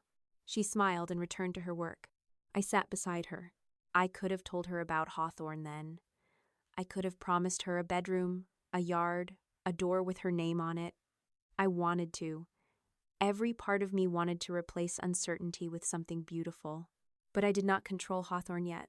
So I said, when we have our own place, you can help decide what goes on your door. Glitter? We'll negotiate glitter. She groaned dramatically. Later that week, I met Daniel for Mia's scheduled exchange in the parking lot of a public library halfway between us. We had started using neutral places during the separation because ordinary handoffs had a way of becoming arguments when one person stood on the other's porch. Mia ran to him carrying her backpack and rabbit. Daniel hugged her, checked that she had her coat, and asked about school. For those few minutes, he was simply her father. I was grateful for that. Then he looked at me. You still at the shelter? For now. How's Mia handling it? She's doing fine. His eyes moved over me, maybe searching for some visible sign that I was collapsing. I almost resented that. Then I realized I did not need him to believe me. Mia was attending school. She had clean clothes. Her homework was done. Her medical appointments were current. Her parenting schedule was being followed. My shelter caseworker had no concerns about her care. Daniel could dislike my decisions. He could not turn temporary housing into proof that I was an incapable mother simply because that version would make him feel vindicated. He lowered his voice. You know she could be sleeping in her own room every night. I know she has a room at your house. You know what I mean? I do. That's why I'm not discussing it here. Jessica. Mia's waiting. I nodded toward his car. He looked frustrated but stopped. That was progress, even if neither of us would have called it that. Mom called me the next evening. I nearly ignored it. Instead, I answered while folding laundry in the shelter common room. Hi. Daniel says, you're refusing to discuss coming home. I looked at the phone. That's why you called? I'm worried. About what? About how far you're willing to let this go just to prove a point. I folded one of Mia's shirts into a neat square. What point am I proving? That you can do everything alone. I'm not doing everything alone. You know what I mean. That phrase was becoming popular in my family. Mom continued. Daniel is willing to reset. Your father is willing to help mediate. You could stop paying lawyers, stop moving Mia around, stop humiliating yourself in that place, and just come home. I stopped folding. That place has treated Mia and me with more respect than anyone in this family has for months. Don't be dramatic. I'm not. Mom sighed. Jessica, you are almost 40. Pride is expensive. I looked at the laundry basket. Did you know Dad received written instructions identifying Hawthorne for distribution to me? Silence. Mom? Your father received a mountain of paperwork. Did you know? I knew Henry had ideas about the property. Ideas? Your grandfather was very sentimental about that house. Did you know the trust directed it to me? You are reducing years of estate administration to one sentence. That's not an answer. She lowered her voice. We were buying time. The laundry room seemed suddenly too warm. For what? For you to calm down. About my marriage. About everything. You knew Hawthorne was supposed to come to me. And you agreed Dad should wait. We agreed that handing you a house while you were dismantling your family would have made it much easier for you to keep making permanent decisions from a place of anger. I closed my eyes. Mom, listen carefully. Mia was living in a shelter while you were buying time. And whose decision was the shelter? There it was. I opened my eyes. Mine? Exactly. But Hawthorne was not yours to turn into a lesson. It wasn't ready. Then why did Dad instruct the maintenance company not to give me access because our family arrangements were unsettled? Mom stopped breathing for half a second. I heard it. Where did you get that? Trust records. You are going through your father's private communications now? It's a property management instruction in trust administration records. This is disgusting. No. What's disgusting is that you're more upset I read the instruction than that he wrote it.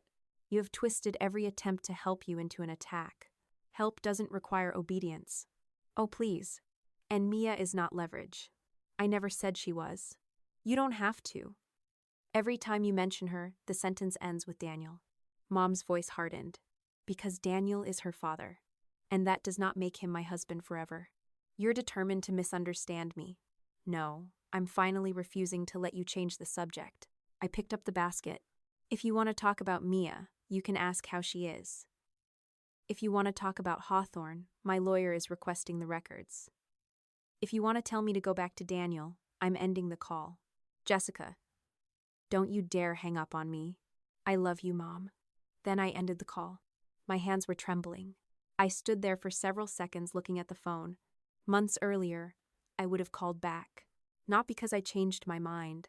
Because Mom hated unfinished arguments, and I had spent years believing her discomfort became my responsibility the moment I caused it. This time, I carried the laundry back to our room.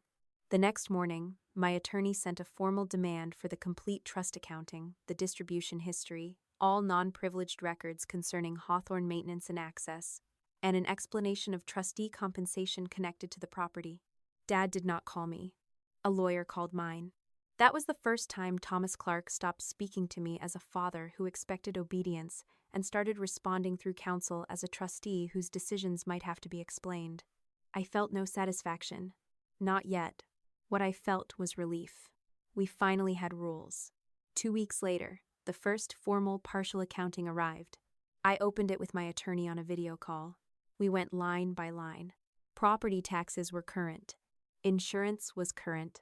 Maintenance spending was ordinary for an older house. The roof repair had been legitimate.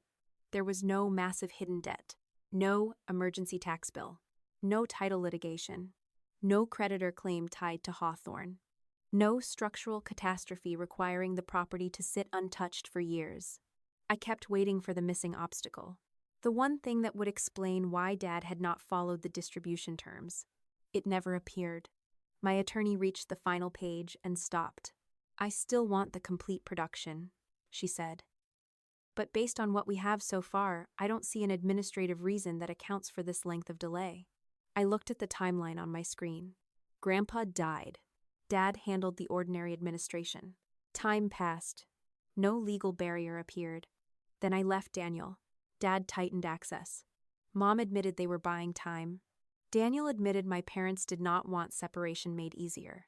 I had spent weeks believing there had to be one more document somewhere that would make the whole thing complicated enough to excuse them. There wasn't. There wasn't a missing piece anymore.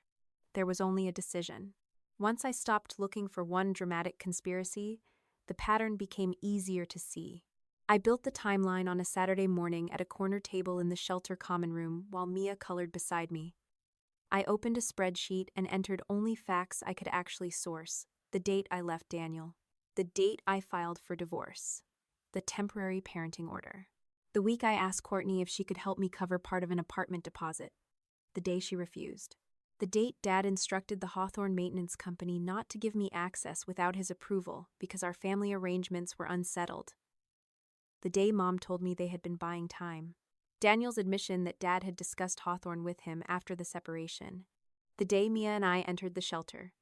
Beside every event, I added a column called Source, Text, Email, Trust Record, my own conversation notes.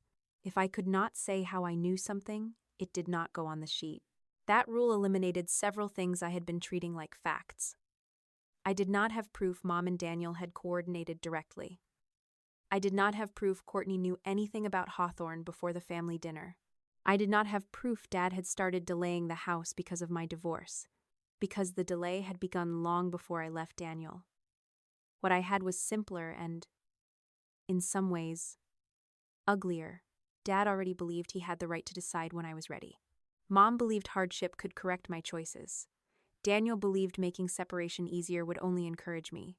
Courtney had believed Mom when she said helping me would make things worse. Nobody needed a secret meeting. They only needed to agree that my life would improve once I stopped insisting on making my own decisions. Mia leaned over and squinted at my spreadsheet. Is that your work? Some of it. Why are there so many boxes? Because boxes help me think. She considered that and pushed a sheet of paper toward me. She had drawn a house with 4 windows, a purple door, and a sun taking up half the sky. I think pictures help me think. Your system looks better. Obviously. I laughed, and for a few minutes I let myself stop being the woman building an evidence timeline against her own family. I helped her choose between pink and blue for a chimney that no real house needed. When she went to the children's room for an activity, I returned to the spreadsheet and saw Courtney's name sitting between my request for a deposit and Mom's later admission. I had apologized to Courtney on the phone for accusing her of knowing about Hawthorne without proof. I had meant it. But we still had not really talked about why she refused me when I needed help. That part remained between us like a closed door neither of us wanted to touch. I texted her, "Can we meet without Mom or Dad?" She took almost an hour to answer. "Coffee tomorrow, 1 hour." I knew Courtney well enough to understand the limit was deliberate. She was coming to hear me, not reconcile with me. The coffee shop she chose was 10 minutes from the shelter, and far enough from our parents' neighborhood that Mom was unlikely to walk in by accident. Courtney was already there when I arrived, both hands around a paper cup she had barely touched. She looked tired. Not devastated. Not transformed. Just tired in the way people look, when the version of their family they have relied on begins requiring too much effort to defend. I sat across from her. "Thanks for coming. You said an hour. I heard you." She watched me carefully. "Are you going to ask me to testify against Mom and Dad?" "No." "Are you going to ask me for screenshots?" "If you want to show me something, I'll look. I'm not here to go through your phone." That seemed to surprise her. I took a breath. I wanted to say the apology properly. "At dinner, and again afterward, I treated you like you must have known about Hawthorne because Mom and Dad have helped you more than they helped me. I connected those 2 things without evidence. I was wrong." Courtney looked down at her cup. I continued before pride could stop me. "I still have questions about what happened when I asked for the deposit. I'm not apologizing for asking those. But I accused you of knowing about the house. I shouldn't have." She looked back up. "You really thought I knew?" "Yes." "Why?" The easy answer would have been favoritism. It was true, but not complete. "Because Mom and Dad told you things they didn't tell me when we were younger. Because they helped with your condo. Because whenever I pushed back on them, you usually defended them. And because I was angry enough, that all of that turned into one conclusion." Courtney nodded slowly. "So I was Mom's favorite, therefore I had to be part of it. Basically. Do you know what that felt like growing up?" I almost said, "Easier than being me." I stopped myself. "No," I said. "Tell me." She gave a short laugh. "That's new." "I know." Courtney stared through the window for a few seconds before speaking. "You always acted like I had a membership card to some club you weren't allowed into. Maybe Mom did help me more. I'm not arguing that, but you stopped seeing me as a person who could have problems of my own. That's not fair. You once told me I'd never had to solve anything myself." I remembered the argument immediately. Courtney had been 27 and panicking because the closing date on her condo had moved while she was traveling for work. Mom called me and asked me to contact the title company because I was better at that stuff. I had refused. Courtney accused me of being jealous that our parents had helped with her down payment. I told her she had never solved anything herself because somebody always cleared the path before she reached the obstacle. At the time, I had thought it was one of the most accurate things I had ever said. Now I remembered her face. "I said it," I admitted. "You said it like I was useless." I was angry. "That doesn't make it less true that you said it." "No." She looked at me, waiting for the defense. I didn't give one. I'm sorry for that too. Her shoulders dropped slightly, but she did not smile. You also missed my promotion dinner. I had a work deadline. You had a work deadline for everything involving me. That's not true. You were there for Mom when she needed something. Dad called. You answered. Grandpa needed something fixed on his computer. You drove over. But when it was me, you decided I already had enough people. That one hurt because there was truth in it. I had spent years resenting the resources Courtney received, then used those same resources as justification for keeping my distance. In my head, she already had Mom. She already had Dad. Why should I rearrange my life too? I thought you didn't need me, I said. Courtney's mouth tightened. That's exactly what Mom says about you. He sat back. She was right. Mom had spent years saying Jessica will figure it out. Jessica doesn't need as much. Jessica is strong. I had hated being reduced to that role while reducing Courtney to the opposite one. The realization did not erase what she had done when I asked for help. Emotional complexity did not cancel accountability. But it changed the shape of the conversation. I still need to ask about December, I said. I know. When I asked if you could loan me part of the deposit, you told me you couldn't. I said I wouldn't. Right. Courtney looked uncomfortable. I could have helped with some of it. I figured. Mom told me not to. There was no drama in the way she said it. That made it worse. What exactly did she say? Courtney took out her phone. I went back through our messages after we talked. She scrolled for a few seconds, then placed the phone between us. The first screenshot showed a conversation from early December. Courtney had written, Jessica asked if I could loan her part of a deposit. I can probably do some of it, but I don't want to get between her and Daniel. Mom replied, don't. She has options. If everyone keeps rescuing her, she'll never stop running and actually talk to Daniel. Then, another message. She needs to face what walking away costs. I read the words twice, even though I had already seen one version of that exchange. Send these to me. Courtney hesitated. I looked up. Only if you're comfortable. I don't want you posting them. I won't. Or sending them to every aunt and cousin we have. I won't. She studied my face, then tapped forward. My phone vibrated. 2 screenshots arrived. I found another one, she said. Something in her voice changed. She scrolled farther. This was after you told me the apartment fell through. I remembered that day. I had called Courtney from the extended stay and told her I might have to use a family shelter temporarily while I rebuilt enough savings for another deposit. She had gone quiet, then said, if that's what you choose. At the time, I heard contempt. Now Courtney turned the phone toward me. Her message to Mom read, Jessica says she and Mia may go into a temporary shelter next week. Are you serious about not helping? Mia is 6. Mom's answer was underneath. Temporary family housing is not the street. Daniel has a perfectly good home waiting for both of them. Then maybe tomorrow is the day Jessica finally calls her husband. I stopped reading. Courtney did not speak. I looked again to make sure Mia's name was actually there. It was. No one could later say Mom had not known my daughter was with me. No one could say she thought I was staying alone in a cheap hotel to make some dramatic point. She knew, and she still viewed the shelter as part of a lesson. Courtney rubbed her thumb against the edge of her phone. I feel sick when I read it now. You didn't feel sick then? She flinched.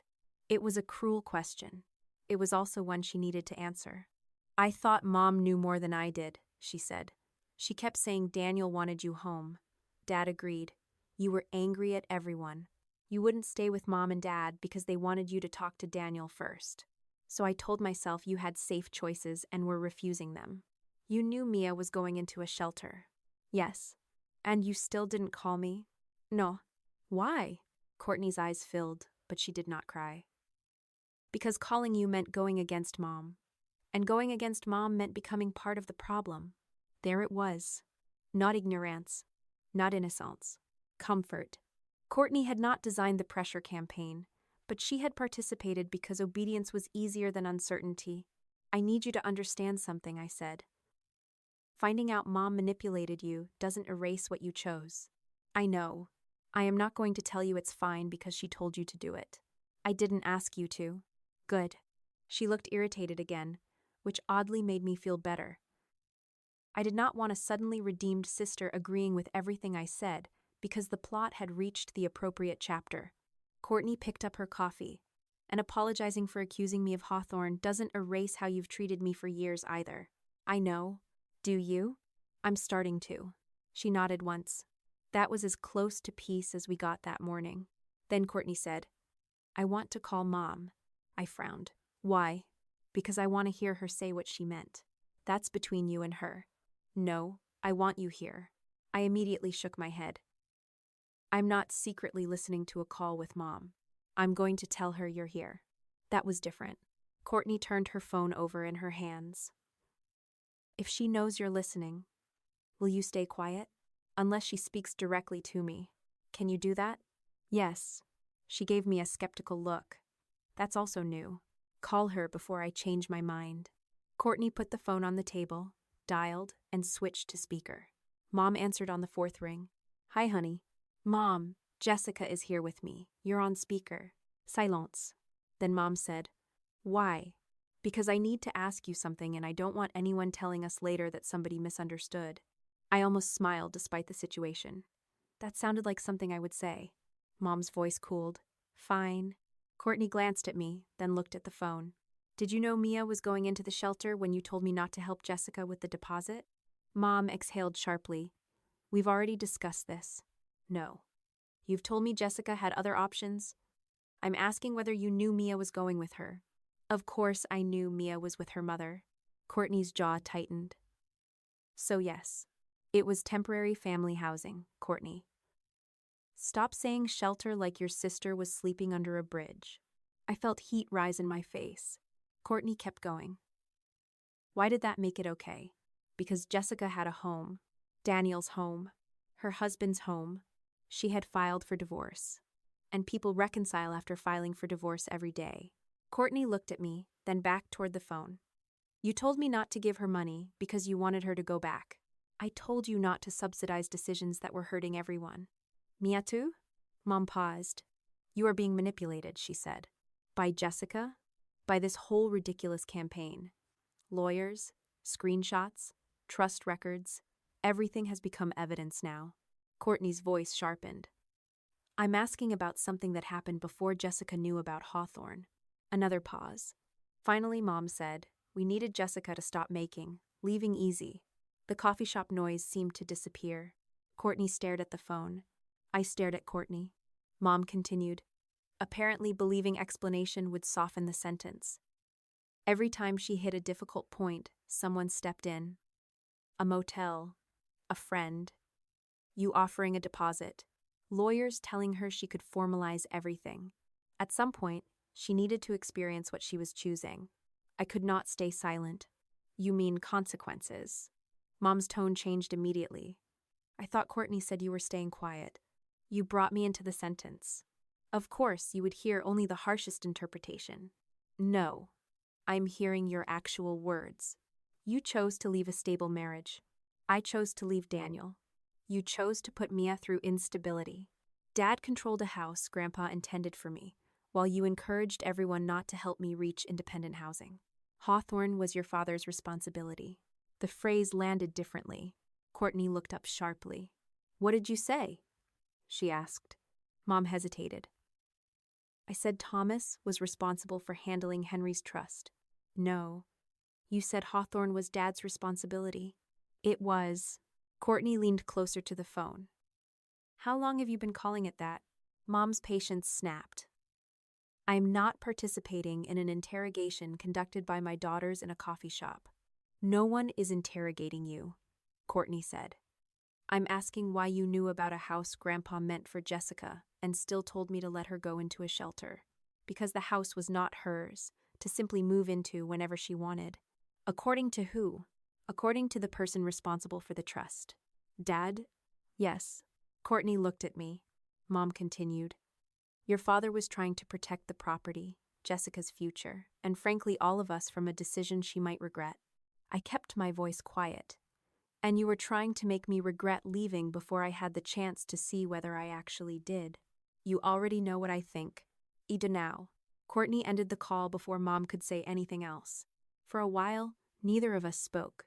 Then Courtney whispered, "She knew." "Yes, I mean before all of this." "She knew Hawthorne was Dad's responsibility after Grandpa died." "That's what she just said." Courtney shook her head. "No.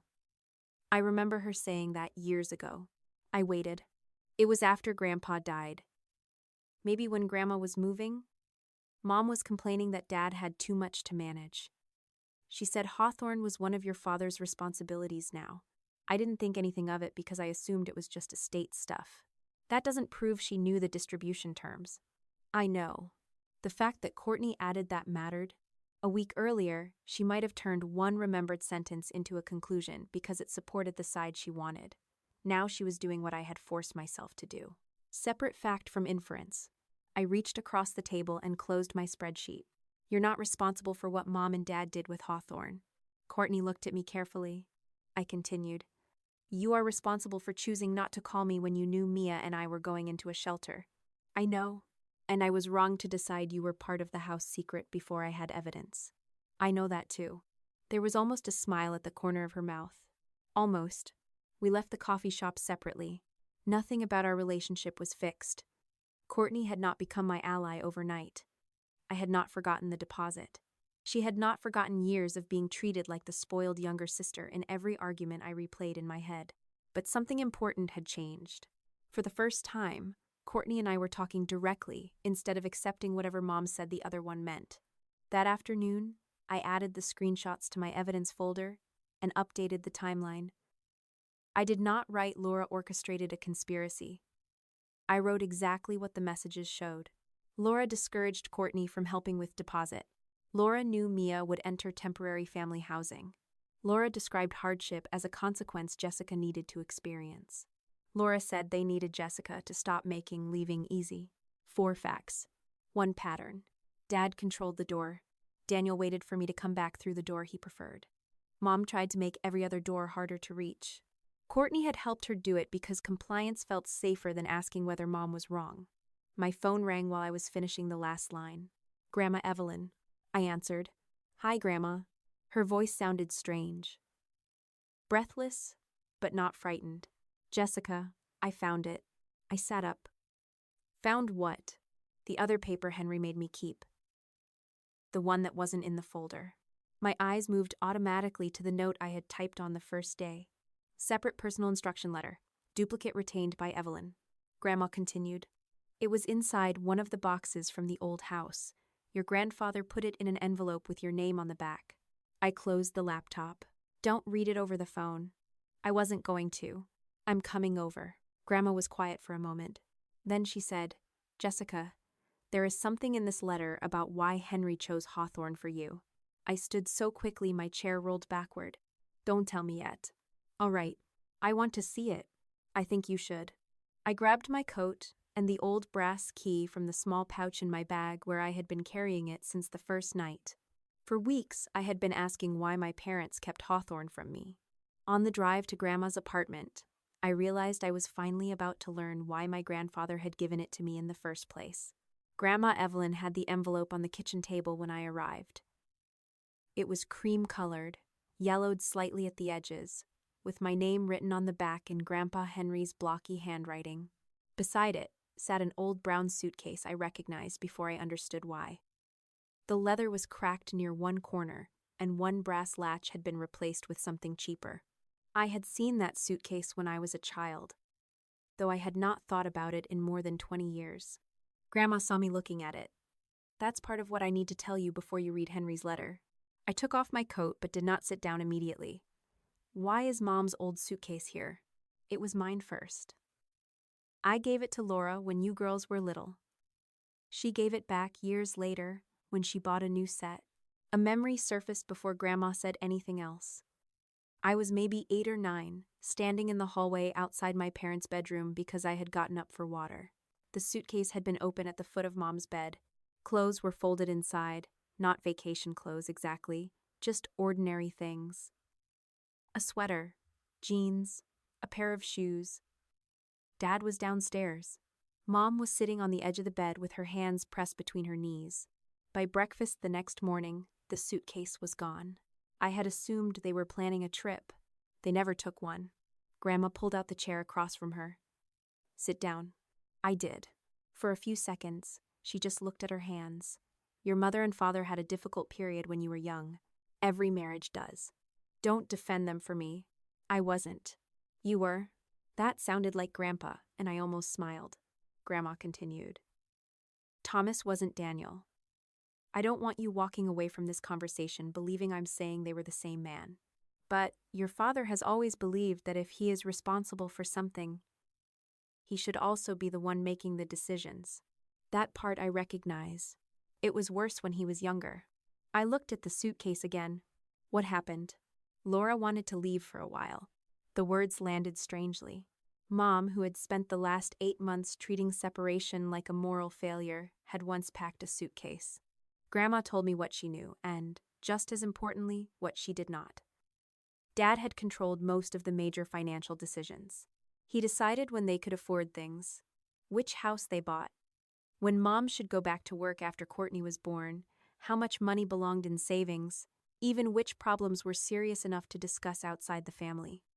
Grandma did not describe violence. She did not tell me Mom had been trapped in a basement or forbidden to leave the house. The pattern was quieter. Dad believed responsibility gave him authority, and Mom spent years adjusting herself around that belief. One night she called me, Grandma said. She said she was done. Did you tell her to leave? Grandma's face tightened. No. That answer hurt in a way I had not expected. What did you tell her? I told her marriage was hard. I told her she had 2 little girls. I told her not to make a permanent decision while she was angry. I leaned back. The words sounded almost identical to Mom now. Grandma noticed my expression. I know. Did Grandpa know? Some of it. And what did he do? He talked to Thomas. Your father promised things would change. Some things did. Some didn't. So Mom stayed. Yes, for us. That is the story she told herself. I looked down at the table. I could suddenly see Mom's entire worldview from a different angle. She had not invented the sentence I stayed for my children simply to shame me.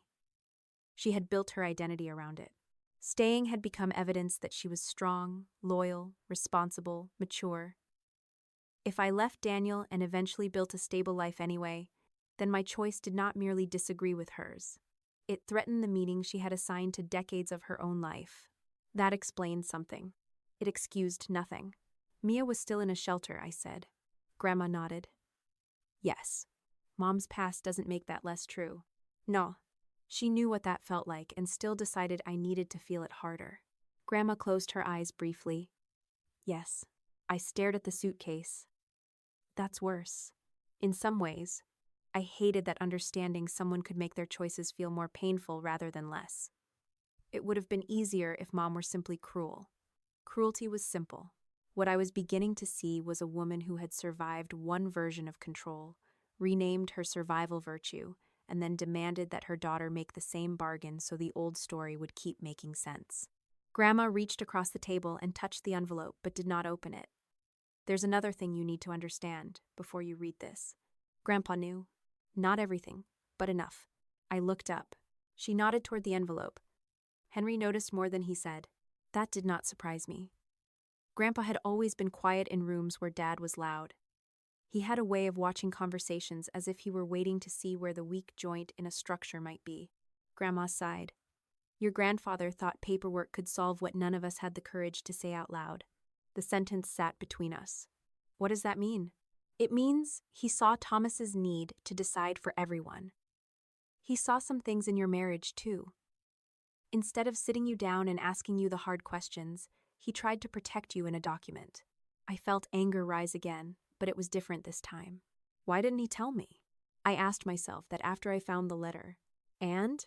Because he thought giving you an option was enough. It wasn't. No. Grandma did not defend him. That mattered.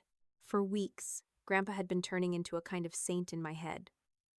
The dead man who understood everything. The one person who had planned for my freedom while everyone else plotted against it. But that was too clean. Grandpa saw a problem and did something meaningful.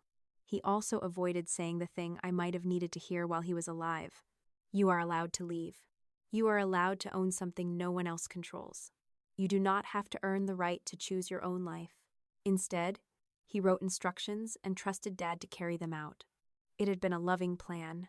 It had also depended on the very person whose judgment he was trying to limit.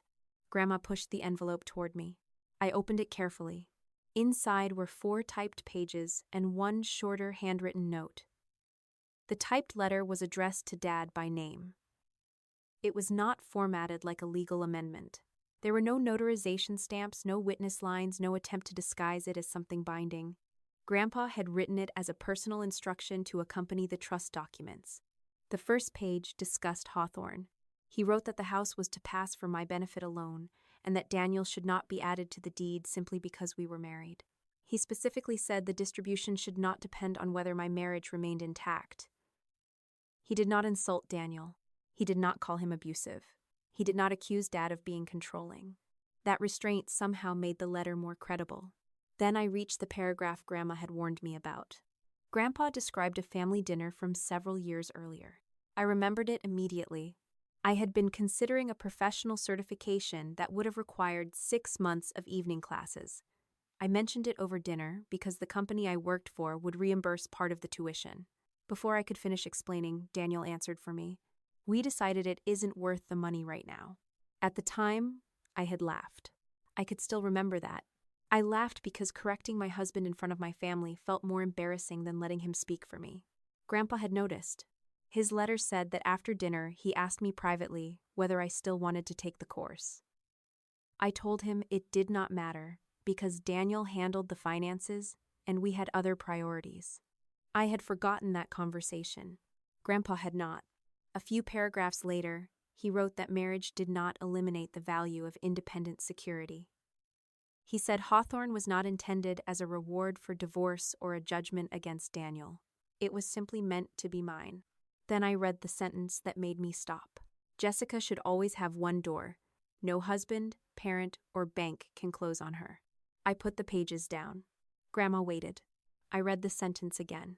No husband, parent, or bank. Grandpa had included Dad in the category. Not by name, but clearly. The house had not been a random inheritance.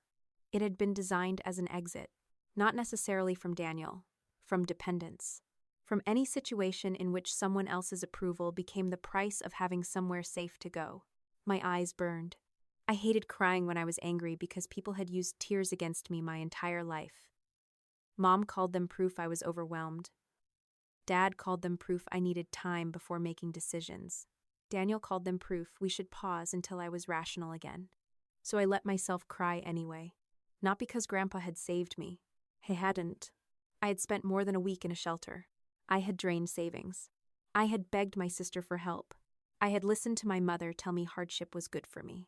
Grandpa's plan had failed at exactly the moment I needed it because the people responsible for respecting it decided they knew better. What broke me was the fact that he had seen enough to try. And nobody had talked to me. Not him. Not Grandma. Not Mom. Not Dad. Everyone had been making decisions around the possibility that I might one day need a door. No one had told me I was allowed to walk through one. Grandma handed me a tissue. I'm sorry. For what? For thinking the paper was enough. I wiped my face. You didn't control the trust. No, but I knew Henry worried about you. Did you think Daniel was controlling? I thought he liked being needed.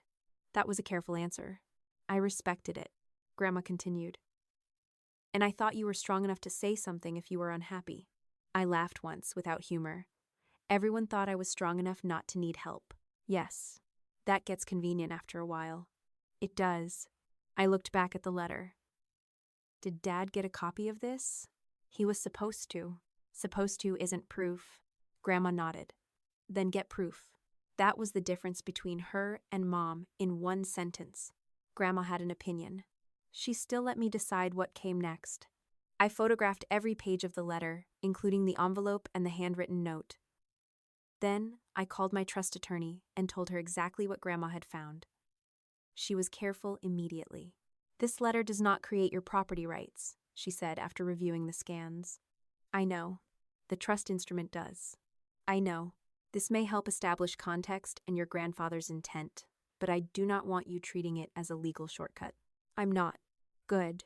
Then she told me the full accounting production had arrived that morning. There is something you need to see. She shared her screen. In the trustee file was the original transmittal packet sent to Dad after Grandpa's death. The list of enclosures included the trust extract, asset schedule, administrative instructions, and one item identified as personal instruction letter from Henry Clark. Dad had signed the acknowledgement confirming receipt of the packet. I stared at the date. The same letter, or at minimum, the same version Grandpa had intended him to receive. He knew, I said. My attorney was silent for a moment. The records support that he received the letter. He knew why Grandpa gave me Hawthorne. That is a reasonable inference from the packet. I appreciated the precision, even then. Dad could still argue that Grandpa's personal views were not legally binding. He would be right about that. But he could no longer credibly say he had no idea why Hawthorne was meant for me. He had received the trust terms. He had received Grandpa's explanation. He had known the house was supposed to be independent of my marriage. Then, after I left Daniel, he instructed the maintenance company not to give me access because my family arrangements were unsettled. Mom helped turn hardship into pressure. Daniel understood what they were doing. And Mia and I ended up in a shelter, while the house designed to give me an independent exit sat 20 minutes away, insured, heated, maintained, and locked. For the first time since Grandma asked why I wasn't in my house, I stopped wondering whether there had been some misunderstanding large enough to explain all of it. There hadn't. There had been a choice. Several choices, made by people who believed loving me gave them the right to narrow my options until I chose the life they preferred. I looked at my attorney on the screen. Until then, every move I had made still carried a trace of hope that some conversation could fix this. A dinner. A question. An explanation. An admission that went far enough. That hope was gone. No more family meetings, I said. Send the formal notice. If he won't account and give us a real distribution plan, we ask the court to make him. The formal demand went out the next morning, and for the first time since Grandma asked why I wasn't living in Hawthorne, I had nothing useful to do except wait. My attorney gave Thomas and his counsel a reasonable deadline to produce the remaining accounting records, and a written position on distribution. The letter was firm without pretending a court order already existed. If Dad continued withholding the information, or refused to provide a legitimate distribution plan, we would consider asking the probate court for oversight, and accounting, and potentially his removal as trustee. I read the draft before it went out and was almost disappointed by how ordinary it sounded. There were no accusations about betrayal, no mention of Mia's shelter bed, no sentence demanding justice for everything my parents had done to me. It was simply a beneficiary asking a trustee to explain what he had controlled and why. Dad hired his own attorney within 2 days. From that point forward, almost everything involving the trust went through counsel. I expected that to feel colder than talking to my father directly. But instead I found the distance strangely peaceful. His lawyer did not call me selfish. Mine did not ask him whether he had failed as a parent. Nobody brought up Daniel, marriage counseling, Courtney's condo, or whether I was too proud to accept help. They talked about documents, deadlines, accounting entries, distribution, and trustee authority. For months, my parents had treated every factual question like an attack on the family. Once lawyers took over, facts finally got to remain facts. The first settlement feeler arrived before the full accounting did. Dad's attorney proposed that Hawthorne could be transferred to me if the broader dispute was resolved privately and everyone agreed to avoid unnecessary escalation. My attorney read the language to me over the phone, then waited. I understood immediately what they were offering. The house I had spent months being told did not belong to me would suddenly become available if I stopped asking what Dad had done while controlling it. For a few seconds, the offer tempted me more than I wanted to admit. Mia and I were still in temporary housing. I had apartment applications open, a storage bill due, divorce expenses continuing, and a 6-year-old who had started asking when she could decorate a real bedroom door. Part of me wanted to say yes, take the keys, and walk away from the rest. Can I do that? I asked. Take the house and drop the accounting? You can agree to whatever settlement you choose, my attorney said. But understand what you're giving up. A transfer now doesn't automatically answer whether prior trustee fees were appropriate, whether the delay was justified, or whether there are other administration issues you should know about. If I push, could this take longer? Yes. Could I end up spending more on legal fees? Yes. I stared at the wall of the shelter's small meeting room. Then why not just take the house? My attorney was quiet for a moment. That's not a legal question. That's your question. I knew the answer before I admitted it. If Hawthorne were the only thing I wanted, I might have accepted. But by then, the problem was no longer simply that Dad had kept a house from me. It was that he still believed giving it back could purchase the right to avoid scrutiny. I had spent years allowing people to solve conflict by giving me just enough to make silence seem reasonable. I did not want revenge for revenge's sake. I wanted the system that let Dad decide when I was worthy of my own inheritance to end with him. Tell them I want the accounting completed, I said. And a real distribution plan. Not a favor. Laura reacted to formal process the way she always reacted when she could no longer control the room. She changed the story. My Aunt Denise texted me one evening asking why I was using Grandma Evelyn to take Grandpa's house away from Dad. A cousin I had not spoken to in months sent a careful message saying she hoped I would not let inheritance destroy the family. 2 days later, an older family friend asked whether Grandma was being pressured into changing Grandpa's wishes. I did not need to guess where those ideas came from because Denise told me directly. Your mother says Evelyn got confused after Henry died, and now you're using old papers to make this into something it wasn't. I felt something inside me go very still. For months, Mom had told people I was impulsive. Now that the documents did not support her version, she was quietly turning Grandma into an unreliable old woman. Evelyn was 78, not incompetent. She managed her own apartment, paid her bills, remembered birthdays better than I did, and had been the one person in the family willing to admit when she did not know something. Mom knew that. What she needed was not for relatives to understand the trust. She needed them to remember a simpler story. Jessica is overreacting again. Courtney was angrier than I was. Send them everything, she said when we met after work. The trust pages. Mom's texts. Dad's instruction about not giving you access. My messages. All of it. To who? Everyone she's talking to. That's not everyone. It will be. I opened my laptop that night after Mia fell asleep. At first, I told myself I was only organizing evidence. Then I started drafting an email. I attached the trust extract. Dad's written denial. The maintenance instruction. Mom's messages to Courtney. I included a short explanation that Grandpa had directed Hawthorne for my benefit, that Dad had controlled it for more than 2 years, and that Mom had discouraged family members from helping me secure independent housing while trying to push me back toward Daniel. I began adding recipients. Aunt Denise, the cousin who had texted, 2 family friends, then another aunt, then 3 people who had never contacted me at all. That was when I stopped. I looked at the recipient list and realized I had crossed a line before sending a single word. Some of those people had not heard Mom's version. They were only on the list because I knew they might hear it someday. I was about to preemptively expose my mother's private messages to people she had not even lied to yet, simply because I had the evidence and was angry enough to enjoy the idea of controlling the story first. For years, Laura had decided who knew what about everyone else. She told Courtney I was running from responsibility. She told Grandma Daniel and I were working things out. She told Daniel I needed consequences. She told relatives I was using an elderly woman to steal a house. She had made herself the switchboard through which every family relationship passed. I did not want to become a better organized version of her. I deleted most of the recipient list. Then I rewrote the email for the few people who had contacted me directly. I did not send Mom's private screenshots, unless the false claim specifically required them. To Aunt Denise, I sent the relevant trust language and told her Grandma had not changed anything. The property instructions predated Grandpa's death.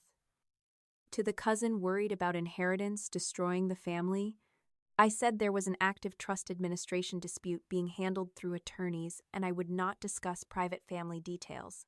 To the family friend questioning Grandma's competence, I said Evelyn had not created my legal claim and was not being asked to make legal decisions for me. The trust documents existed independently of her memory. Courtney thought I was being too restrained. Mom won't be, she said. I know. So why protect her? I'm not protecting her. It looks like it. I closed my laptop. I'm correcting lies where they were told. I'm not recruiting spectators. Courtney crossed her arms. She deserves for people to know what she did. Maybe. But I don't need every person who knows her to know every ugly thing she ever said. Why not? Because I want this to end. Courtney looked unconvinced. I understood why. Public exposure would have felt satisfying. For a few hours, I had wanted it badly enough to prepare the attachments, but I was beginning to understand that accountability and humiliation were not the same thing. One corrected a lie. The other could become its own appetite. I had spent too much of my life having other people decide what version of me was distributed to the family. I was not going to prove I was different by doing the same thing with better documentation. The full accounting arrived near the end of February. I reviewed it with my attorney over 2 separate calls because the packet was too large and too boring to process emotionally in one sitting. Hawthorne had no mortgage. The trust held enough liquid reserve to cover property taxes, insurance, routine maintenance, and the ordinary expenses Dad had been paying. The roof repair had been real. The furnace service had been necessary. Landscaping costs were unremarkable. There was no hidden lien, no title defect, no catastrophic structural problem, no lawsuit involving the property, and no creditor issue that explained why a house designated for distribution had remained under Dad's control for more than 2 years. The trustee fee section was messier. Dad had paid himself compensation for administration work over time. My attorney was careful not to call that theft. Trustees can be entitled to reasonable compensation depending on the governing documents and applicable law. The problem was that several entries were vague enough to require explanation, and some charges related to prolonged management of Hawthorne after the ordinary administration should have been winding down. These are disputed fees, she told me. Not embezzlement. Don't use stronger language than the records support. I didn't need stronger language. The accounting gave me something more useful than a scandal. It removed excuses. Dad had not been fighting a mortgage. He had not been protecting the house from creditors. He had not been waiting on a title lawsuit. He had not been preserving the property because the trust lacked money to maintain it. He had a mortgage-free house, funded maintenance, clear beneficiary instructions, and no documented barrier that justified the length of the delay. Then, after I left Daniel, he explicitly restricted my access because our family arrangements were unsettled.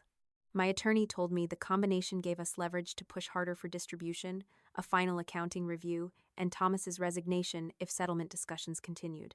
If he refused, court oversight remained an option. That did not mean a judge would automatically punish him or order every fee returned. It meant he now had to consider the risk and expense of defending decisions that looked increasingly paternalistic rather than administrative. Grandma created the next consequence entirely on her own. She called me one afternoon and asked for the name of an estate planning attorney who was not connected to Grandpa's old firm, Dad, or my dispute. I gave her the referral line my attorney had once given me and asked why. I'm changing who handles my affairs when I die. I sat down. Grandma, don't do anything because of me. I'm not. You are. No, Jessica, I am doing something because of Thomas. I closed my mouth. Grandma explained that Dad had been named in her own planning documents for several fiduciary responsibilities because she had always assumed he was the obvious person to handle them. After seeing how he treated Grandpa's trust, she no longer wanted that. She intended to appoint an independent professional fiduciary instead. Are you changing who gets what? I asked. No. Are you giving me anything extra? No. Good. Grandma sounded offended. I wasn't going to reward you with money because your father disappointed me. I needed to ask. I know. Her decision hurt Dad more than anything I could have said publicly. I learned that when he called me 2 days later, the first direct call he had made since hiring counsel, I almost did not answer. but his voicemail came immediately afterward. "You've turned my own mother against me now. I listened once and saved it. Then I called Grandma." "Did you tell Dad?" "Yes." "What did you say?" "That I no longer wanted family loyalty confused with fiduciary qualification." I smiled despite myself. "That sounds like you rehearsed it." "I did." "Was he angry?" "Very." "Are you okay?" "I am 78 years old, Jessica. Your father being angry is not a medical emergency." I laughed, and for the first time in weeks the sound did not feel forced.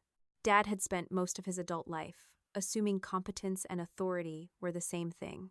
Grandpa made him trustee because he was organized, financially experienced, and the son everyone expected to handle difficult things. Grandma had made the same assumption. Now she was not cutting him out of her life or disinheriting him. She was simply saying that trust had to be earned separately from family position. It was exactly the consequence I wanted without ever asking for it. A week later, my attorney forwarded a proposed term sheet from Dad's counsel. I opened it after Mia was asleep and read every line slowly. Thomas would resign as trustee. Hawthorne's distribution to me would proceed. An independent professional would review the remaining accounting and administration. The disputed trustee fees would be addressed as part of the final settlement. Legal cost allocation would be negotiated. There was no admission of criminal wrongdoing. There was no dramatic confession. There was no judge pounding a gavel while my family gasped in the courtroom. There was something better. For the first time since Grandpa died, Dad was no longer deciding whether I deserved the house. He was deciding how much continuing to fight Grandpa's instructions was going to cost him. By the time the final settlement terms came together, it was the last week of March.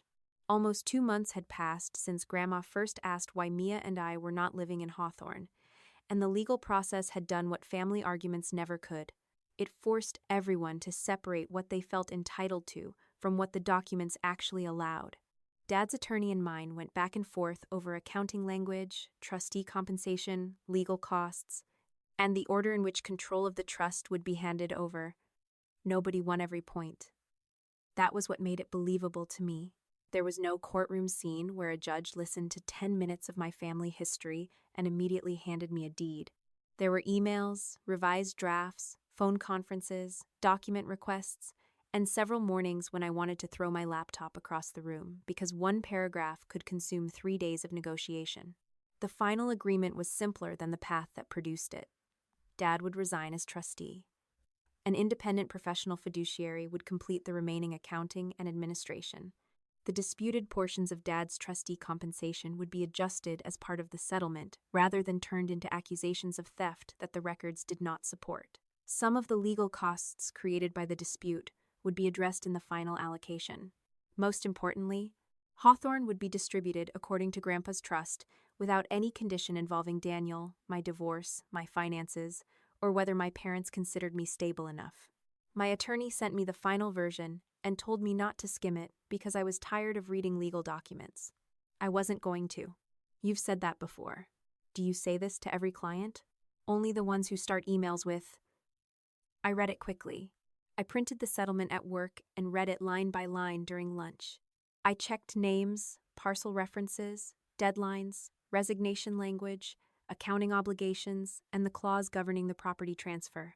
By then, Hawthorne had become so emotionally loaded that seeing it reduced to a legal description almost made me laugh.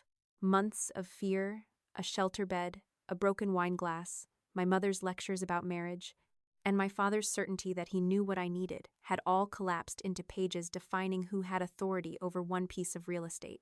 I signed where my attorney instructed me to sign. Dad signed 2 days later. There was no family celebration. There was a structured meeting after the papers were executed because a few practical matters still needed to be coordinated. My attorney was present by video, Dad's attorney was there, and Mom sat beside him even though she was not a trustee and had no legal role in the settlement. I think she came because she still believed there was a version of every conflict that could be repaired if everyone sat in the same room long enough. Dad looked older than he had at the family dinner. Not broken. Not ruined.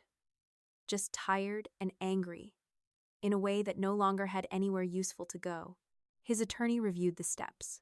Dad's resignation would become effective according to the settlement. the independent fiduciary would take control of the remaining administration. The transfer documents for Hawthorne would be completed and recorded through the normal process. My attorney reminded me privately afterward that signed papers were not the same thing as a magic overnight title change. The recording and administrative handoff still had to happen. Dad waited until the lawyers had nearly finished before looking directly at me. "If the house is transferred," he said, "can we put this behind us?" Mom turned toward me as if the question were generous. I had imagined that moment several times. In some versions, I gave a speech. In others, I told him exactly what Mia had asked me in the shelter and made him sit with every consequence. When the real moment came, I did not want any of that. "Transferring something that was already mine isn't an apology," I said. "It's compliance." Dad's face hardened. Mom whispered, "Jessica." I kept looking at him. "The property is one issue. What happened while you controlled it is another. Whether we have a relationship after this is a third." "You got what you wanted," Dad said. "No. Grandpa decided what happened to Hawthorne. I asked you to follow it. After dragging lawyers into it, because asking you directly didn't work." Mom leaned forward. "How long are you planning to punish us?" That word again. Punish. Any consequence they did not choose became punishment. "I'm not deciding the next 10 years today," I said. "What happens between us depends on what you do when you don't have anything left to hold over me." Dad looked away first. The meeting ended without a hug. I was relieved. For most of my life, family conflict had ended with some physical performance of reconciliation before the actual problem had been resolved. Mom demanded hugs. Dad said nobody should leave angry. Courtney and I were told to apologize whether we meant it or not. Everyone went home pretending the ritual had repaired what the conversation had not. I no longer needed an ending on command. Courtney reached her own limit with Mom a few days later. I knew because it happened in the family group text, not because Courtney reported some private scene I had not witnessed. Mom sent a message on Thursday afternoon inviting everyone to Sunday dinner. "No lawyers, no trust talk, just family. I think we need one normal evening." Courtney answered first. "I'm not discussing Jessica with you anymore, unless Jessica is part of the conversation." Mom replied almost immediately. "This isn't about Jessica." Courtney wrote back, "It always becomes about Jessica." I watched the thread without responding. Grandma joined a few minutes later. "I will speak to each of you directly when I need to. I don't want messages passed through other people anymore." Mom replied with a long paragraph about how painful it was to be treated like some kind of manipulator after spending her whole life holding the family together. Dad wrote only, "This is getting ridiculous." Courtney declined dinner. Grandma declined. I declined without explanation. Dad was already in the house, so his attendance hardly counted. Nobody had asked anyone else to stay away. There was no secret boycott, no campaign. Each person made a decision in the same thread where everyone could see it. Saturday evening, Mom sent one final message. "Dinner is canceled." That was all I knew, and it was enough. I did not picture her sitting alone at a long table. I did not invent tears or untouched food or some cinematic scene where she finally understood everything. Maybe she ordered takeout with Dad. Maybe they watched television.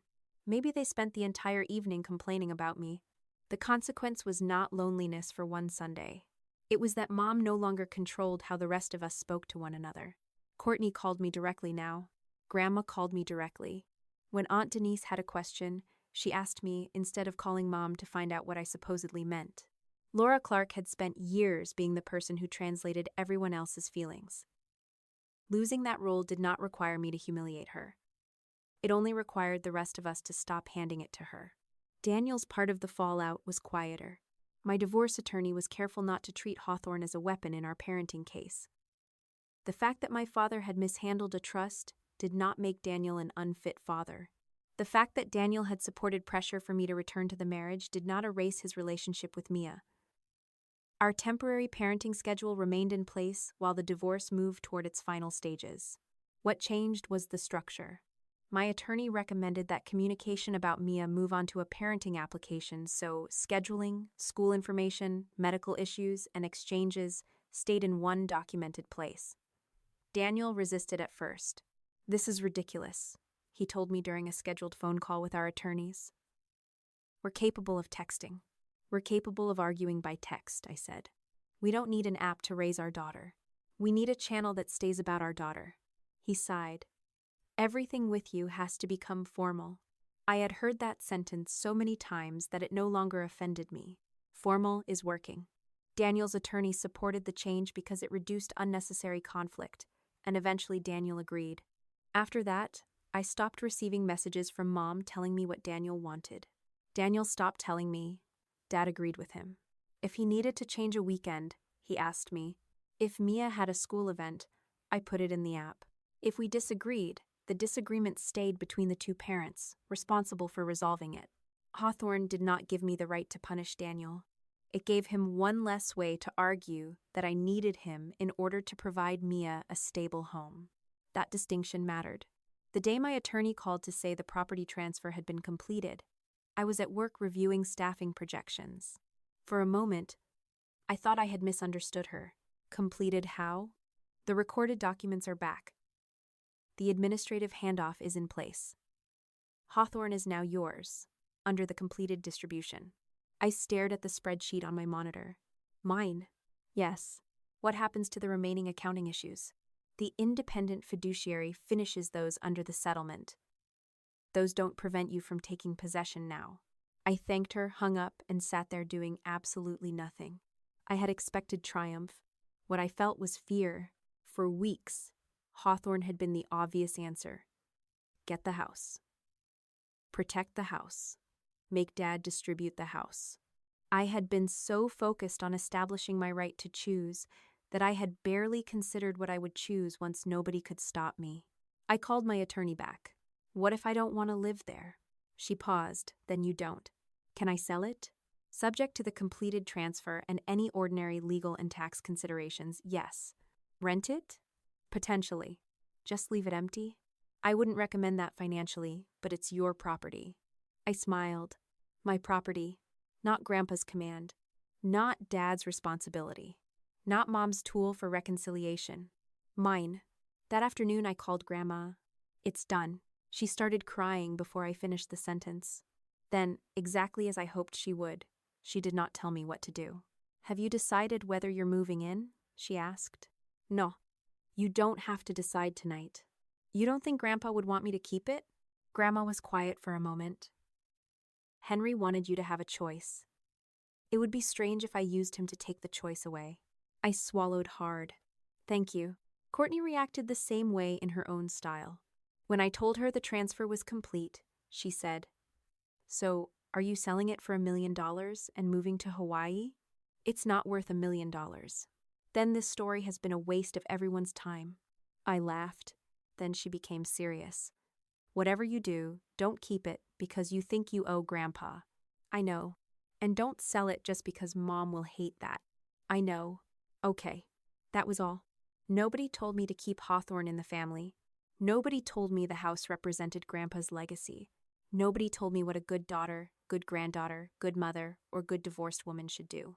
For the first time, the absence of advice felt like love. I waited until Saturday to take Mia there. I had not told her Hawthorne might become ours because I refused to make her live inside my legal uncertainty. I simply said there was a house I wanted her to see. She recognized nothing about the neighborhood. Why would she? She had been too young the last time Grandpa was alive for Hawthorne to mean much to her. I unlocked the new temporary transfer lock using the key provided through the handoff and stepped inside. The house smelled closed up but not neglected. Cold wood, dust, faint cleaning solution. Sunlight came through the front windows and showed every mark on the old floor. Mia walked slowly into the living room. Is this Grandma Evelyn's house? No. Grandma Laura's? No. Whose? I looked at her. Ours, if we want it. Her eyes widened. Like actually ours? Actually. She ran into the hallway before I could tell her not to run and started opening doors. The first bedroom was too small. The second one faced the backyard. She stood in the middle of it and turned in a circle. Can this one be mine? If we decide to live here. She went to the wall beside the window and pressed both palms against it. Can I put my picture here? The question stopped me. Do I unpack my crayons here? When we get a real door, can I decorate it? Those had been questions about permission in temporary spaces. Now she was standing in a room nobody could tell us to leave, because a nightly rate had gone up or a guest arrangement had ended. I walked over beside her. Yes, the house picture? If that's what you want. And stars? Still negotiating glitter. She grinned. I looked around the room again. I had spent years thinking independence meant being strong enough not to need anyone. That belief was part of how I ended up hiding my problems from Grandma and refusing to admit when I was close to running out of options. My parents had taken advantage of that pride, but they had not created all of it. Standing there with Mia, I understood something I should have understood much earlier. Accepting help was not the same as surrendering authority. Grandpa had tried to help me. Grandma had helped me find the truth. My attorneys helped me understand rights I did not understand myself. The shelter staff had helped me keep Mia stable. None of those people demanded ownership of my decisions in return. That was the difference. I think we should live here, I told Mia. Her entire face changed. Really? Really? She hugged me around the waist so hard I almost lost my balance. We did not move in the next day. I still had work, school, divorce logistics, inspections, utilities, insurance, and the ordinary realities that existed even when a story reached the part where the protagonist finally got the house. I hired a home inspector. The house needed small repairs, but nothing catastrophic. I transferred utilities. I updated the necessary information with my attorney and the shelter caseworker.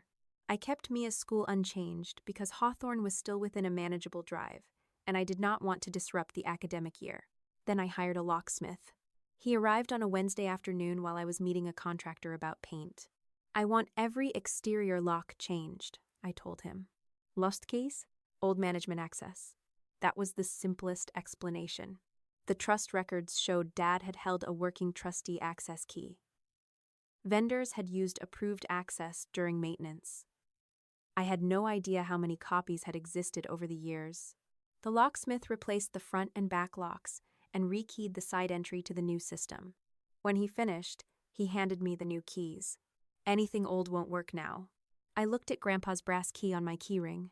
That one didn't work anyway. He smiled. Then definitely not now. I kept it. Utility was no longer the point. While the locksmith worked, I cleaned the garage. Most of what remained belonged to the house. Spare tile, paint cans, a ladder, gardening tools. Against the back wall were two small plastic storage boxes I remembered seeing during an earlier inspection, but had not opened. One had DAD written on masking tape. The other said MOM. Inside were ordinary things they had apparently stored at Hawthorne while Dad managed the property. A set of old tools, garden gloves, several framed photographs, holiday decorations, a folded tablecloth. Nothing valuable enough to fight over, and nothing I wanted. I closed both boxes and moved them beside the garage door. Courtney, who had come to help measure windows, looked inside one. You should make Dad schedule a pickup. I will. Or charge storage. I'm not starting a storage fee revenge arc. She laughed. Worth suggesting. They get their things back. No hostage ornaments? No hostage ornaments. That was another small choice that mattered to me. I did not need leverage. I had spent enough time around people who believed possession created authority.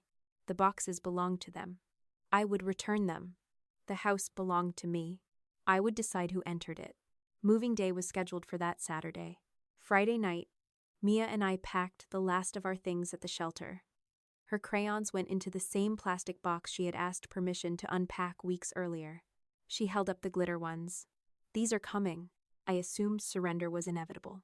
She carefully placed them on top. I slept very little that night. Not from fear.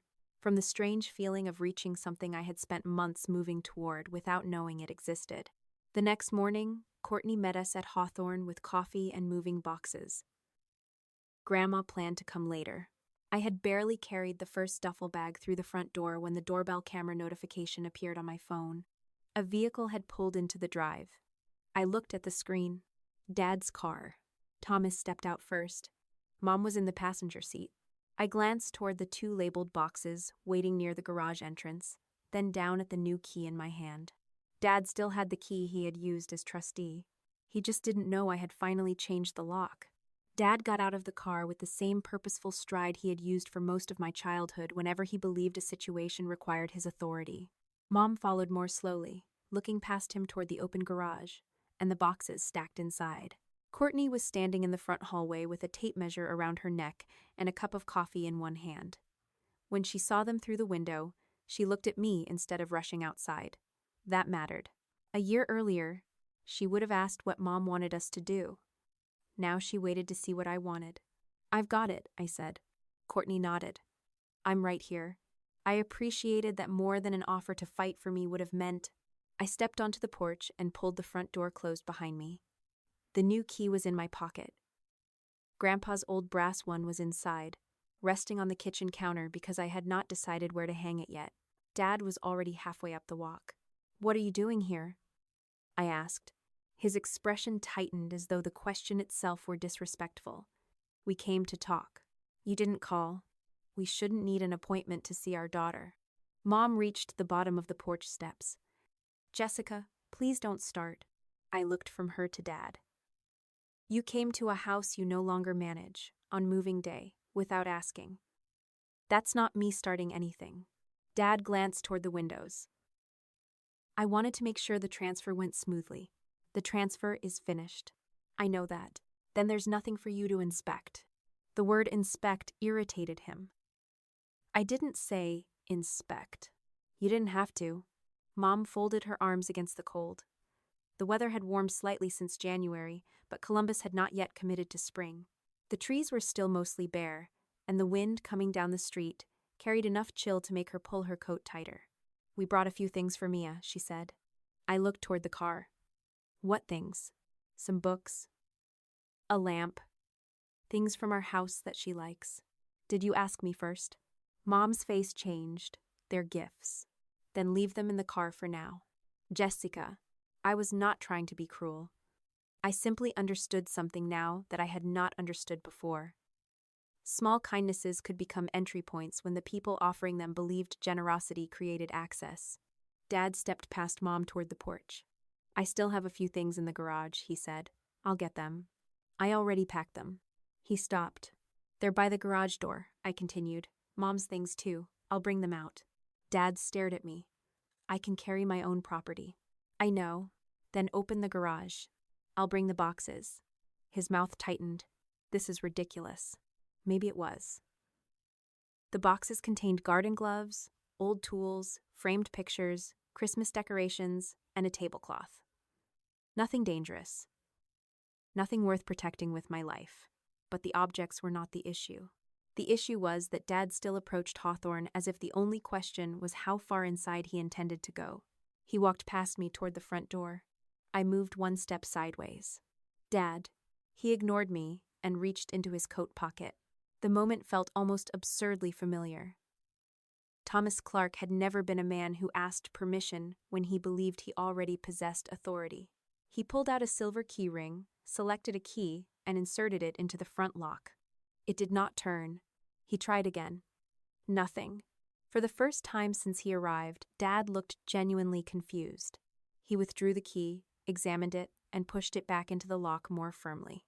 Still nothing. "The lock's been changed," I said. Dad turned toward me. "I changed every exterior lock after the transfer. You didn't need to do that." "Yes, I did. I was trustee. Of course I had a key." "You were trustee." His jaw tightened. Past tense had never sounded so satisfying. Mom climbed the porch steps. "Jessica, was this necessary?" "Yes." "For what?" "Your father wasn't going to sneak into the house." I looked at Dad's key still in his hand. He just tried to let himself in without asking. Mom glanced at him. For half a second, she had no answer. Dad shoved the key back onto the ring. "I was getting my things. And I told you I'd bring them out. You're making a performance out of a lock." "No. You're the one who tried the key." He stared at me, and I could see how badly he wanted to move the argument somewhere more comfortable. My attitude, my disrespect, the years he had supported me, the sacrifices he had made, anything except the simple fact in front of us. His key no longer worked. Mom's eyes filled. That would have destroyed me once. Her tears had always made me abandon my own position and start managing her emotions. Even when I was the one hurt, Mom could cry, and somehow I became responsible for making sure the conversation ended gently. This time, I waited. I don't know who you are anymore, she whispered. I almost answered defensively. Instead, I thought about the shelter, the motel, the apartment deposit, the message telling Courtney not to help because leaving should have consequences. I think that's part of the problem, I said. You only liked the version of me you could explain.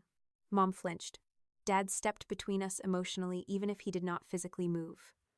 Your mother is trying to repair this family. No, she's trying to restore it. What's the difference? Repair would require admitting what was broken. Mom wiped beneath one eye with her glove. We admitted mistakes. No, you admitted things got out of hand. What do you want us to say? That was the question I had imagined wanting for months. I wanted Dad to say he had no right to withhold Hawthorne. I wanted Mom to say she knew I was desperate and still believed desperation might make me obedient. I wanted Daniel to admit providing for someone is not the same as owning their choices. I wanted Courtney to admit that fear of disappointing Mom mattered more to her than calling me when Mia needed help. Some of those admissions had come partially. Some never would. Standing on my porch, I realized I no longer needed to give my parents the exact script for becoming people I could trust again. I don't want you to say anything today, I said. Mom stared at me. I want you to leave. Dad laughed once, sharply. So that's it? For today? And tomorrow? I'll decide tomorrow, when tomorrow gets here. You can't keep us in limbo forever. The irony almost made me smile. You kept Hawthorne in limbo for more than 2 years. That was different. Of course you think it was. Dad stepped closer, lowering his voice. I made decisions I believed protected you. I know. That answer unsettled him more than an argument would have. I wasn't trying to hurt you. I know that too. Then why are you treating me like some criminal? I'm not. You hired lawyers. Because you were a trustee. You demanded an accounting. Because I was a beneficiary. You pushed me out of the trust. Your decisions did that. His face hardened. That's your version. No. Grandma made her own decision about her estate. Your attorney negotiated your resignation from Grandpa's trust. Courtney made her own decisions about Mom. Daniel is responsible for his own choices. I'm not the author of every consequence you dislike. Mom looked away. That was the center of everything. My parents believed influence and responsibility worked in only one direction. When they pressured me to return to Daniel, they called it helping. When their own choices produced consequences, they called it something I had done to them. Courtney opened the front door behind me but stayed inside. Jess? I'm okay. Mom noticed her. You knew we were coming? No, Courtney said. Then why are you here? I'm helping Jessica move. Mom's expression hardened. Of course you are. Courtney's face changed. There it was again. The old mechanism. One daughter could only stand beside the other if someone had betrayed Mom. Courtney took one step onto the porch. Don't do that. Mom blinked. Do what? Make everything aside. I didn't. You did. Dad looked at Courtney. Your mother is upset. Suwan. Then maybe this isn't the time. Courtney gave a tired laugh. That's what you said every time Jessica asked about Hawthorne. Dad's attention snapped back to her. I almost interrupted because I did not want Courtney turning the porch into the family trial I had refused to conduct. Then I stopped myself. She was not speaking for me. She was speaking for herself. Courtney crossed her arms. I told Mom Jessica needed help with the deposit. She told me not to help. I listened because I didn't want to be the next person everyone was angry at. That's mine. I own that. But I'm done letting either of you call every consequence Jessica's fault. Mom stared at her. So now I'm a monster. I didn't say that. It's what you mean. No. It's what you hear whenever someone says you were wrong. Mom's face went still. I knew that look. Courtney knew it too. For once, neither of us rushed to fix it. I went through the garage and carried Dad's box outside first. Courtney brought Mom's. We placed them beside the car. Dad looked down at the masking tape with his name on it. You went through my things? I opened the boxes to identify what was inside. Nothing was taken. I would have preferred to do that myself. I would have preferred to know I had a house before my daughter and I entered a shelter. He closed his eyes briefly. There were many versions of revenge I could have chosen at that moment. I could have kept their belongings until they apologized. I could have charged them storage. I could have thrown things away. I could have invited relatives over so everyone could watch Dad fail to open the door. I did none of those things. His box was intact. Mom's box was intact. Their belongings went back to them because they belonged to them. That was exactly why Hawthorne stayed with me. Dad picked up his box. Mom did not move toward hers. Instead, she looked through the front window. Mia had appeared in the hallway behind Courtney. She was holding the paper drawing of the house she had made at the shelter. The purple door was still too large for the rest of the picture, and the sun still took up half the sky. Mom's face collapsed. Mia, my daughter looked at me before she answered. That tiny glance nearly broke my heart. Not because she was afraid, because she was checking the rules. I turned toward her. You can say hello if you want. Mia stepped closer to the open doorway. Hi, Grandma. Mom covered her mouth. Hi, sweetheart. Dad turned around too. His face softened in a way I rarely saw when he looked at adults. Hey, kiddo. Hi, Grandpa. Mom took half a step toward the door. I did not move aside. She noticed. So we can't even see her? That's not what I said. We're standing outside. Because you came without asking. Mom looked at Mia again.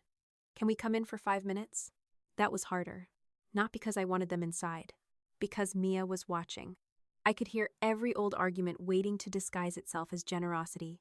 Don't punish the grandparents. Children need family. Be the bigger person. Don't make this awkward. I had spent years confusing boundaries with cruelty because other people benefited from the confusion. Not today, I said. Mom's eyes filled again. I kept my voice calm. This is Mia's moving day. I want her first memory of this house to be about her room, not about another adult argument. We're not arguing. Dad looked at her. Courtney looked at her. Even Mia looked toward the broken tension between all of us. Mom stopped. Okay, she said finally. It might have been the first uncomplicated acceptance of no I had heard from her in years. I did not reward it by changing my answer. Dad carried his box to the trunk. Courtney took Mom's before Mom could struggle with it and set it beside Dad's. Nobody hugged. Before Dad got into the car, he held up the old trustee key. What do you want me to do with this? I looked at it. For months, that key had represented something bigger than metal. Dad had been able to enter a house meant for me while I did not even know I was allowed to ask for it. Now, it was just an obsolete key. Whatever you want, I said. That one isn't yours anymore. He stared at me, then closed his fist around it. They drove away without another word. I stayed on the porch until the car disappeared at the end of the street. Then I went inside and locked the door. Mia was waiting near the stairs. Are they mad? I crouched so we were eye level. Probably. At us? At some changes? She considered that. Did Grandpa do something bad? No. Then why couldn't he come in? I chose my words carefully. Mia did not need adult betrayal packaged into a bedtime lesson. Because people have to ask before they come into someone else's home, even family. She nodded as if this were obvious. At school, we have to knock on the counselor's door. Same basic idea. What if they forget? Then we remind them. She smiled. Are they learning? I looked toward the front door. Yes, I said. They're learning that no means no. That was enough for her. Within 10 minutes, she was upstairs arguing with Courtney about whether glow-in-the-dark stars counted as baby stars. Grandma arrived an hour later with sandwiches, cleaning supplies, and absolutely no furniture I had not approved in advance. I noticed that last part. You called first, I said when I opened the door. She lifted one eyebrow. I can learn too. I hugged her. That surprised both of us. Grandma did not ask what happened with Mom and Dad until Mia was upstairs. When I told her, she shook her head at the part about Dad trying the key. He really tried it? Twice. Grandma pressed her lips together. Don't laugh. I'm not. You are. I'm old. My face does things. Courtney nearly choked on her coffee. We spent the afternoon cleaning cabinets, measuring curtains, and discovering small pieces of my childhood that had survived better than I expected. The pencil marks were still inside the kitchen doorway beneath several layers of fading paint. Jessica, Courtney, dates beside each line. Courtney stood on her toes automatically when I measured her against the old markings. I stared at her. She lowered her heels. Muscle memory. Grandma laughed from the kitchen. That was the first good family moment Hawthorne gave me after I got it back. Not a reconciliation. Not everyone reunited around a dinner table. Just 3 women in a dusty house, finally speaking directly to one another. Courtney and I did not magically become best friends after that. We still had history. She still became defensive when I mentioned some ways Mom and Dad had favored her. I still had to catch myself before treating every mistake she made as proof she had always been the problem. What changed was that we corrected things between us. If Courtney was angry at me, she called me. If I needed to know whether Mom had said something to her, I asked. Neither of us used Laura as interpreter. That sounded small until I understood how many years of conflict depended on doing the opposite. Grandma followed through on changing her estate plan too. She did not disinherit Dad. She did not secretly transfer everything to me. She simply replaced him in the fiduciary roles that required discretion over other people's assets. Dad took it badly. Grandma did not change her mind. I love my son, she told me later. That doesn't mean I have to give him a job he's shown me he shouldn't have. That sentence stayed with me. Love was not appointment. Love was not access. Love was not authority. The final accounting of Grandpa's trust took longer than I wanted, but that was fine. The independent fiduciary reviewed the disputed entries and settled the remaining administration according to the agreement. Some trustee compensation Dad had claimed was reduced or returned as part of the resolution. Other expenses were accepted as legitimate. My legal costs were not magically erased, but the final allocation covered part of what had been created by the prolonged dispute. Dad did not go to jail. He did not lose his house. He did not lose his job. That would have made no sense. What he lost was exactly what he had abused: the right to decide when another adult was ready for something that did not belong to him. Mom's consequence was different. Nobody announced that she was exiled from the family. There was no vote. There was no dramatic social media post. People simply stopped letting her speak for them. When Aunt Denise wanted to know something about me, she called me. When Courtney had a problem with me, she called me. When Grandma made a decision, she told the person involved directly. Mom tried several times to restart the old system. Your sister's upset with you. I called Courtney. She wasn't. Your grandmother thinks you're being too rigid. I called Grandma. She didn't. After a while, Mom stopped volunteering translations. That loss of influence hurt her more than any public humiliation would have. The divorce with Daniel continued on its own timeline. Hawthorne did not turn him into a different man, and I did not need it to. He remained Mia's father. He kept his scheduled parenting time. We used the parenting app for school, medical information, schedule changes, and anything else concerning our daughter. At first, he hated it. Then the arguments became shorter because there was no audience. He could no longer say, "Your parents agree with me," and expect that to matter. I could no longer use my parents' behavior as a reason not to address his concerns about Mia directly. We became more functional once neither of us had a family committee behind us. Our divorce was finalized months later through the ordinary process. No afternoon miracle. No judge delivering a speech about my courage.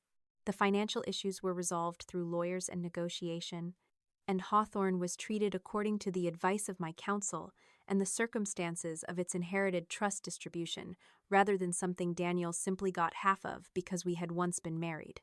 When the papers were final, Daniel sent me one message through the parenting app. I hope this was worth it. I stared at the sentence for a long time. Then I wrote back, Mia's pickup Friday is at 5. That was the only answer the message needed. By the time I was telling this story, we had been living in Hawthorne for 6 months. Mia's room became impossible to miss. She chose pale green walls and glow-in-the-dark stars that were, according to her, mature stars because none of them had faces. The house drawing from the shelter was taped beside her desk. The purple door in the picture looked nothing like her actual white bedroom door, but she refused to replace it with a better drawing. Her crayons lived in a drawer now. All of them, even the glitter ones. Sometimes I caught myself looking at that drawer and remembering the shelter shelf where I had told her to unpack only what she needed for 1 week. She had asked permission to exist in temporary spaces so many times that I had not realized how much it was affecting me until she stopped. She taped drawings to her walls without asking whether we would have to take them down next week. She left a book on the stairs and expected it to still be there when she came back. She complained about cleaning her room. Ordinary childhood returned so quietly that I nearly missed it. My relationship with mom and dad remained limited. I did not declare permanent no contact because I did not know what I wanted forever. They saw Mia under boundaries I set. Visits were arranged. They did not arrive unannounced again. Dad never tried another key. Mom still occasionally tried to turn one dinner invitation into a referendum on whether I had forgiven her. I learned to answer the actual question instead. Can you come Sunday? No, not this Sunday. Are you still punishing us? I answered the invitation. Then I stopped explaining. The strangest change was in me. For years, I had believed independence meant solving everything alone before anyone could see me struggle. That belief was one reason I hid the shelter from Grandma. It was one reason I waited too long before asking Courtney for money. It was one reason I treated needing help as evidence someone might gain power over me. My parents exploited that fear. Daniel benefited from it, but they had not invented it entirely. I had built part of that cage myself. Hawthorne taught me something I had resisted for most of my adult life. Help and control were not the same thing. The shelter helped me without deciding whether I should stay married. My attorney helped me without deciding what I had to do with the house. Grandma helped me find the truth without telling me I had to keep Grandpa's property forever. Courtney eventually helped me move without demanding instant forgiveness. Those relationships gave me more options. Control always gave me fewer. That became my test. Not whether someone loved me. Not whether they were family. Not whether they believed they knew what was best. Did their help leave me with more choices or fewer? One evening, after Mia went to bed, I finally decided what to do with Grandpa's old brass key. It had sat in a kitchen drawer for months. It no longer opened the front door. It did not open the back. It had no practical purpose anywhere in the house. For a second, I considered throwing it away. Then I remembered being 10 years old, standing beside Grandpa while he told me I turned keys like I was trying to win an argument with the lock. I remembered him tightening a sagging hinge while explaining that pulling harder did not fix the problem if you misunderstood what was wrong. Grandpa had not been perfect. He saw things and stayed quiet when he should have spoken. He tried to build protection into paperwork instead of telling me directly that I was allowed to need an exit. He trusted Dad to administer the very freedom he was trying to preserve for me. His plan failed for a while, but the idea behind it did not. I screwed a small hook into the wall inside the front hallway. Then I hung the brass key there, not beside the working keys, higher up, near the old family photographs. Mia noticed it the next morning. What's that key for? It used to open this house. Why doesn't it anymore? Because I changed the locks. She thought about that. Then why keep it? I looked at the front door. For most of my life, someone else had always seemed to have a key. Dad had money. Mom had guilt. Daniel had financial stability. Courtney had family approval. Even my own pride had a way of locking doors before anyone else could. Now, the working key was in my pocket. The deed was handled. The locks were mine. The people I loved could still come inside, but only after I opened the door. Because it reminds me of something Grandpa wanted me to remember. I told Mia. What? I smiled. That everyone should have one door they get to choose for themselves. She nodded with the seriousness of a 6-year-old who had already moved on to breakfast. Then she ran into the kitchen. I stayed in the hallway for another moment, looking at the useless brass key hanging inside a house that was finally useful for exactly the reason Grandpa intended. Safety had never been in the key. It was in knowing the door was mine to open. When people call control help, look at what their actions actually leave you with. More choices or fewer. You can accept support without surrendering your independence. And family love never gives anyone the right to hide your options or make decisions for you. Protect your boundaries, verify important facts, and keep your own voice. If this story meant something to you, subscribe to the channel for more stories like this.